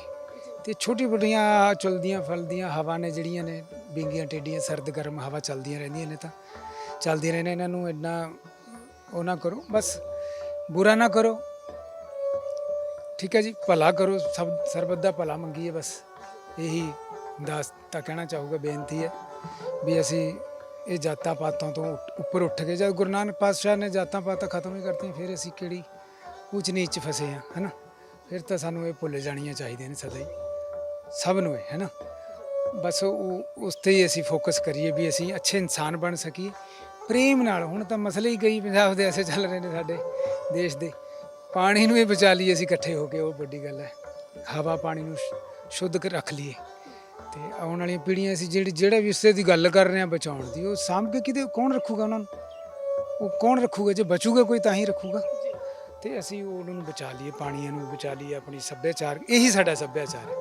ਸਾਡੇ ਬੱਚਿਆਂ ਨੂੰ ਅਸੀਂ ਸਿਖਾ ਨਹੀਂ ਰਹੇ, ਉੱਪਰ ਦੀ ਕਹਿੰਦੇ ਤੂੰ ਇਹ ਸਿੱਖ, ਇਹ ਇੱਦਾਂ ਤਾਂ ਨਹੀਂ ਹੋ ਸਕਦਾ। ਉਹਨੂੰ ਜੋੜੀ ਵੀ ਰੱਖੋ। ਜੇ ਉਹਨੂੰ ਉਹ ਚੀਜ਼ ਉੱਦਾਂ ਨੇ ਪਸੰਦ ਨਹੀਂ, ਜਿੱਦਾਂ ਉਹ ਪੁਰਾਣੇ ਜ਼ਮਾਨੇ 'ਚ ਕੋਈ ਚੀਜ਼ ਦਵਾਈ ਦੇਣੀ, ਉਹ ਕੌੜੀ ਹੁੰਦੀ ਸੀ ਅਤੇ ਉਹ ਕੜਵੀ ਹੁੰਦੀ ਸੀ, ਅਤੇ ਉਹਨੂੰ ਕਿਸੇ ਚੀਜ਼ ਮਿੱਠੀ 'ਚ ਮਿਲਾ ਕੇ ਦੇ ਦੇਣਾ। ਅਤੇ ਬੱਚੇ, ਜੇ ਮੇਰੇ ਬੱਚੇ ਅੱਜ ਨਹੀਂ ਕਰ ਰਹੇ, ਹੋ ਸਕਦਾ ਮੇਰੇ ਆਉਣ ਵਾਲੇ ਮੇਰੇ ਪੋਤੇ ਦੋਤੇ, ਉਹ ਮੈਂ ਕਿਹਾ ਪਹਿਲਾਂ ਹੀ ਕਹਿ ਰੱਖਿਆ ਆਪਣੇ ਬੱਚਿਆਂ ਨੂੰ, ਮੈਂ ਬੱਚਿਆਂ ਨੂੰ ਲੈ ਕੇ ਪਿੰਡ ਪਹੁੰਚ ਜਾਣਾ। ਮੇਰਾ ਤਾਂ ਸ਼ਹਿਰ 'ਚ ਦਿਲ ਹੀ ਨਹੀਂ ਲੱਗਦਾ। ਮੈਂ ਪਿੰਡ 'ਚ ਉਹਨਾਂ ਨੂੰ ਉਹ ਸਾਰੀਆਂ ਚੀਜ਼ਾਂ ਸਿਖਾਉਣੀਆਂ ਜਿਹੜੀਆਂ ਮੈਂ ਸਿੱਖੀਆਂ ਹੋਈਆਂ, ਬੱਚਿਆਂ ਨੂੰ ਵੀ ਸਿਖਾਈਆਂ। ਉਹਨਾਂ ਨੂੰ ਉਹ ਚੀਜ਼ਾਂ 'ਚ ਦੁਬਾਰੇ ਫੇਰ ਉੱਥੋਂ ਲੈ ਕੇ ਸ਼ੁਰੂ ਕਰੂੰਗਾ, ਠੀਕ ਹੈ। ਜਦ ਤੱਕ ਉਹ ਮਾਹੌਲ ਆਉਣਾ, ਜਦ ਤੱਕ ਉਹਨਾਂ ਨੂੰ ਉਹ ਚੀਜ਼ਾਂ ਦਾ, ਪਿਛਲੀਆਂ ਦਾ ਵੀ ਗਿਆਨ ਰਹੂਗਾ, ਧਿਆਨ। ਹੁਣ ਜਦ ਅਸੀਂ ਕੌਨਵੈਂਟ ਸਕੂਲਾਂ 'ਚ, ਹਾਈ ਫਾਈ ਸਕੂਲਾਂ 'ਚ ਪੜ੍ਹਾ ਦੇਣਾ, ਮੁੜ ਕੇ ਕਹੀਏ ਸਾਡੇ ਸੱਭਿਆਚਾਰ ਨਾਲ ਜੁੜ ਜਾਵੇ। ਪੜ੍ਹਾਓ, ਲੇਕਿਨ ਪਹਿਲਾਂ ਜੜ੍ਹ ਹੈ ਜਿਹੜੀ, ਜੜ੍ਹ ਮਜ਼ਬੂਤ ਹੋਣੀ ਚਾਹੀਦੀ ਹੈ। ਬਾਕੀ ਅੱਵਲ ਅੱਲਾ ਨੂਰ ਪਾਇਆ ਕੁਦਰਤ ਦੇ ਸਭ ਬੰਦੇ, ਹਾਂਜੀ, ਹੈ ਨਾ। ਅਤੇ ਬਸ ਸਾਨੂੰ ਜਦ ਅੱਵਲ ਅੱਲਾ ਨੂਰ ਪਾਇਆ ਕੁਦਰਤ ਦੇ ਸਭ ਬੰਦੇ, ਅੱਵਲ ਪਹਿਲਾਂ ਤਾਂ ਅੱਲਾ ਹੀ ਹੈ, ਉਹ ਨੂਰ ਹੈ, ਫਿਰ ਉਹਦੇ ਹੀ ਸਾਰੇ ਬੰਦੇ ਹਾਂ ਅਸੀਂ। ਚਾਹੇ ਇੰਗਲੈਂਡ 'ਚ ਬੈਠੇ ਹਾਂ, ਚਾਹੇ ਅਰਬ ਕੰਟਰੀ 'ਚ ਬੈਠੇ ਹਾਂ, ਚਾਹੇ ਪੰਜਾਬ 'ਚ ਬੈਠੇ ਹਾਂ, ਚਾਹੇ ਬੰਗਲਾਦੇਸ਼ 'ਚ ਬੈਠੇ ਹਾਂ, ਕਿਤੇ ਵੀ ਬੈਠੇ ਹਾਂ, ਉਹਦੇ ਹੀ ਬੰਦੇ ਹਾਂ ਅਸੀਂ ਸਾਰੇ ਜਗ੍ਹਾ। ਅਤੇ ਸਾਨੂੰ ਇੱਕ ਹੋਣ ਦੀ ਜ਼ਰੂਰਤ ਹੈ, ਅਤੇ ਸਾਡੇ ਇਹ ਧਰਤੀ ਦੇ ਹਵਾ ਪਾਣੀ ਨੂੰ ਬਚਾਉਣ ਦੀ ਜ਼ਰੂਰਤ ਹੈ। ਇਹੀ ਮੈਸੇਜ ਹੈ। ਤੇ ਗੁਰੂ ਸਾਹਿਬ ਦੀ ਬਾਣੀ ਹੈ, ਧਰਮ ਗ੍ਰੰਥਾਂ ਦੀਆਂ ਬਾਣੀਆਂ ਨੇ, ਭਜਨ ਨੇ, ਇਹਨਾਂ ਤੇ ਚੱਲ ਕੇ ਇਹਨਾਂ ਨੂੰ ਸਮਝ ਕੇ ਹੀ ਅਸੀਂ ਇੱਕ ਅੱਛੇ ਇਨਸਾਨ ਬਣ ਸਕਦੇ ਹਾਂ। ਜਦ ਵੀ ਵਿਚਾਰ ਕਰੀਏ ਤੇ ਦੂਜਿਆਂ ਦੀ ਕਟਾਸ਼ ਕਰਕੇ ਆਪਣੀ ਗੱਲ ਵੱਡੀ ਕਰਕੇ ਨਾ ਰੱਖੀਏ ਨਾ। ਮਤਲਬ ਜੇ ਕਿਸੇ ਦੀ ਕੋਠੀ 2 ਮੰਜ਼ਲੀ ਹੈ, ਉਹਨੂੰ ਢਾਉਣ ਦੀ ਸਕੀਮਾਂ 'ਚ ਨਾ ਰਹੀਏ, ਇਲਜ਼ਾਮ ਲਾਉਣ ਦੀ ਇਹਨੇ ਤਾਂ 2 ਨੰਬਰ ਦੇ ਪੈਸੇ ਨਾਲ ਕਮਾਈ ਹੈ, ਫਲਾਨਾ ਢਿਮਕਾ, ਇਹ ਗੱਲਾਂ ਨਾਲੋਂ 4 ਮੰਜ਼ਲ ਦੀ ਖੜੀ ਕਰਕੇ ਦਿਖਾ ਦੀ, ਬਸ ਇਹ 'ਚ ਗੱਲ 'ਚ ਸਵਾਦ ਹੈ। ਐਵੇਂ ਜੀ ਉਹ ਫਲਾਨਾ ਧਰਮ ਹੈ ਜੀ, ਉਹਨੇ ਉੱਥੋਂ ਸਿੱਖਿਆ ਜੀ, ਉੱਥੋਂ ਸਿੱਖਿਆ ਜੀ, ਬੜੀਆਂ ਗੱਲਾਂ ਜੇ ਉਹਨਾਂ ਨੂੰ ਗੱਲਾਂ ਉਹਨਾਂ ਨੇ ਪੜ੍ਹੀਆਂ ਨੇ, ਸਾਡੇ ਬਜ਼ੁਰਗਾਂ ਕੋਲ ਸਾਨੂੰ ਵੀ ਬੜੀਆਂ ਗੱਲਾਂ ਦਾ ਪਤਾ, ਉਹ ਅਸੀਂ ਬੋਲਾਂਗੇ ਫਿਰ ਐਵੇਂ ਇਹ ਤਾਂ ਕਟਾਸ਼ ਦੀਆਂ ਗੱਲਾਂ ਹੋ ਜਾਣਗੀਆਂ। ਸਾਨੂੰ ਵੀ ਪਤਾ ਨੇ ਤੇ ਕਈ ਗੱਲਾਂ 'ਚ ਸਾਨੂੰ ਪਿਆਰ ਵਧਾਉਣਾ ਹੈ ਨਾ। ਧਰਮ ਦਾ ਮਤਲਬ ਹੈ ਧਰਮ ਜੋੜਦਾ ਹੈ, ਤੋੜਦਾ ਨਹੀਂ। ਸਾਨੂੰ ਪਿਆਰ ਵਧਾਉਣਾ ਹੈ, ਅਸੀਂ ਦੂਰੀਆਂ ਨਹੀਂ ਵਧਾਉਣੀਆਂ, ਚਾਹੇ ਸਿੱਖ ਹੈ, ਚਾਹੇ ਹਿੰਦੂ ਹੈ, ਚਾਹੇ ਮੁਸਲਮਾਨ ਹੈ। ਮੈਨੂੰ ਹੁਣ ਜਿਹੜੀ ਮੇਰੇ ਸਟੂਡੈਂਟਾਂ ਨੇ ਕੋਠੀ ਦਿੱਤੀ ਹੈ, ਉਹ ਪੰਡਿਤ ਨੇ, ਮਤਲਬ ਵਰਮਾ ਫੈਮਿਲੀ ਦੇ ਨੇ, ਉਹਨਾਂ ਦਾ ਬੜਾ ਵੱਡਾ ਅਹਿਸਾਨ ਹੀ ਹੈ। ਫਿਰ ਇਹ ਸਿਰਫ ਗੁਣ ਨੂੰ ਤੇ ਬਾਬੇ ਦੇ ਕੀਰਤਨ ਨੂੰ ਸਲਾਮਾਂ ਨੇ। ਬੰਦੇ ਤਾਂ ਹੋਰ ਵੀ ਨੇ, ਹੋਰ ਨੂੰ ਕੋਈ ਜਗ੍ਹਾ ਇੰਨੀ ਕੁ ਪੈਰ ਨਹੀਂ ਰੱਖਣ, ਸਾਈਕਲ ਨਹੀਂ ਖੜਾਉਣ ਦਿੰਦਾ ਬਾਜ਼ਾਰ 'ਚ। ਪੇਂਟ ਕੀਤੀ ਤੁਹਾਨੂੰ? ਮੈਨੂੰ ਉਹਨਾਂ ਨੇ ਕਹਿੰਦੇ ਉਸਤਾਦ ਜੀ ਚਾਹੇ 20 ਸਾਲ ਰਹੋ, ਤੁਸੀਂ ਰਹੋ, ਤੁਹਾਡੇ ਵਾਸਤੇ ਹੈ। 230 ਗਜ਼ ਦੀ ਕੋਠੀ ਹੈ। ਮੈਂ ਕੋਈ ਇਹ ਚੈਲੰਜ ਹੀ ਹੈ ਇਸ ਗੱਲ ਦਾ, ਇਹ ਮਾਣ ਹੈ, ਹੰਕਾਰ ਨਹੀਂ। ਦੇਖਾਂ ਕੋਈ ਦੇਵੇ ਕਿਸੇ ਨੂੰ। ਇੱਥੇ ਤਾਂ ਭਰਾ ਨਹੀਂ ਕਿ ਇੰਨੀ ਕੁ ਜਗ੍ਹਾ ਬਰਦਾਸ਼ਤ ਕਰਦਾ ਹੈਗਾ, ਜ਼ਮੀਨ ਪਿੱਛੇ ਲੜ ਪੈਣੇ, ਮਾੜੀ ਜੀ ਬੱਟ ਪਿੱਛੇ, ਤੇ ਉਹ ਐਡੀ ਵੱਡੀ ਕੋਠੀ ਉਹਨਾਂ ਨੇ ਦੇ ਰੱਖੀ ਹੈ। ਕੀ ਸੰਗੀਤ ਵੀ ਸਾਡੇ ਬੱਚਿਆਂ ਨੂੰ ਸਿਖਾ ਦਿਓ, ਤੇ ਉਹ ਬੱਚੇ ਤੀਰ ਵਾਂਗੂ ਸਿੱਧੇ ਹੁੰਦੇ ਜਾ ਰਹੇ ਨੇ, ਤੁਸੀਂ ਸੁਣੇ ਹੀ ਹੋਣੇ, ਛੋਟੇ ਛੋਟੇ ਨੇ ਉਹ। ਤੋ ਇੱਦਾਂ ਵੀ ਬਸ ਇਹੀ ਬੇਨਤੀ ਹੈ ਸਭ ਸੰਸਾਰ ਦੇ ਅੱਗੇ, ਅਕਾਲ ਪੁਰਖ ਅੱਗੇ, ਵੀ ਸਾਰੇ ਪਿਆਰ ਮੁਹੱਬਤ ਨਾਲ ਰਹੀਏ। ਇਹ ਜਾਤਾਂ ਪਾਤਾਂ 'ਚ ਕੁਛ ਨਹੀਂ ਰੱਖਿਆ, ਅੱਛੇ ਇਨਸਾਨ ਬਣ ਜਾਈਏ, ਬਸ ਸਭ ਤੋਂ ਵੱਡੀ ਗੱਲ ਹੈ। ਹਾਂਜੀ, ਸੋ ਬਹੁਤ ਬਹੁਤ ਧੰਨਵਾਦ ਸਾਡੇ ਨਾਲ ਜੁੜਨ ਦੇ ਲਈ। ਸੋ ਇਹ ਸਨ ਸਾਡੇ ਨਾਲ ਸ਼ਮਸ਼ਾਦ ਅਲੀ ਦੀਵਾਨਾ ਜੀ, ਜੋ ਕਿ ਮੁਹੱਬਤ ਦੇ ਸਫ਼ਰ ਤੇ ਤੁਰੇ ਨੇ ਤੇ ਉਸੇ ਨੂੰ ਸਲਾਮਾਂ ਤੇ ਉਸੇ ਨੂੰ ਸਜਦੇ ਹੋ ਰਹੇ ਨੇ। ਨਫ਼ਰਤੀ ਦੌਰ ਦੇ ਅੰਦਰ ਮੁਹੱਬਤ ਦੀਆਂ ਪੈੜਾਂ ਨਾਪਣਾ ਬਹੁਤ ਹੀ ਔਖਾ ਹੈ। ਜਦ ਭਾਈ ਮਰਦਾਨਾ ਜੀ ਨੇ ਇਹ ਮੁਹੱਬਤੀ ਪੈੜਾਂ ਨਾਪੀਆਂ ਸੀ ਤਾਂ ਇਸੇ ਹੀ ਸਮਾਜ ਦੇ ਲੋਕਾਂ ਨੇ ਉਹਨਾਂ ਨੂੰ ਕਰਾਈਏ ਦਾ ਡੂਮ ਤੱਕ ਆਖ ਦਿੱਤਾ ਸੀ। ਪਰ ਇਸ ਦੇ ਬਾਵਜੂਦ ਉਹਨਾਂ ਨੇ ਇੱਕ ਆਪਣੀ ਵੱਖਰੀ ਥਾਂ ਬਣਾਈ, ਆਪਣਾ ਨਾਂ ਸਿੱਖ ਇਤਿਹਾਸ ਦੇ ਵਿੱਚ ਸੁਨਹਿਰੇ ਅੱਖਰਾਂ ਦੇ ਵਿੱਚ ਖੁਣਵਾਇਆ, ਜਿਸ ਨੂੰ ਅੱਜ ਅਸੀਂ ਸਾਰੇ ਯਾਦ ਕਰਦੇ ਹਾਂ।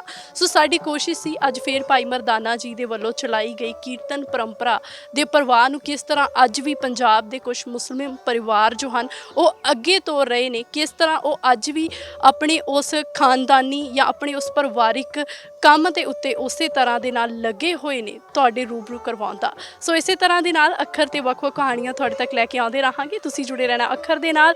ਫਿਲਹਾਲ ਮੈਨੂੰ ਅਰਪਨ ਕੌਰ ਨੂੰ ਸਹਿਯੋਗੀ ਕੈਮਰਾਮੈਨ ਵਿਸ਼ਾਲ ਦੇ ਨਾਲ ਦਿਓ ਆਗਿਆ। ਧੰਨਵਾਦ।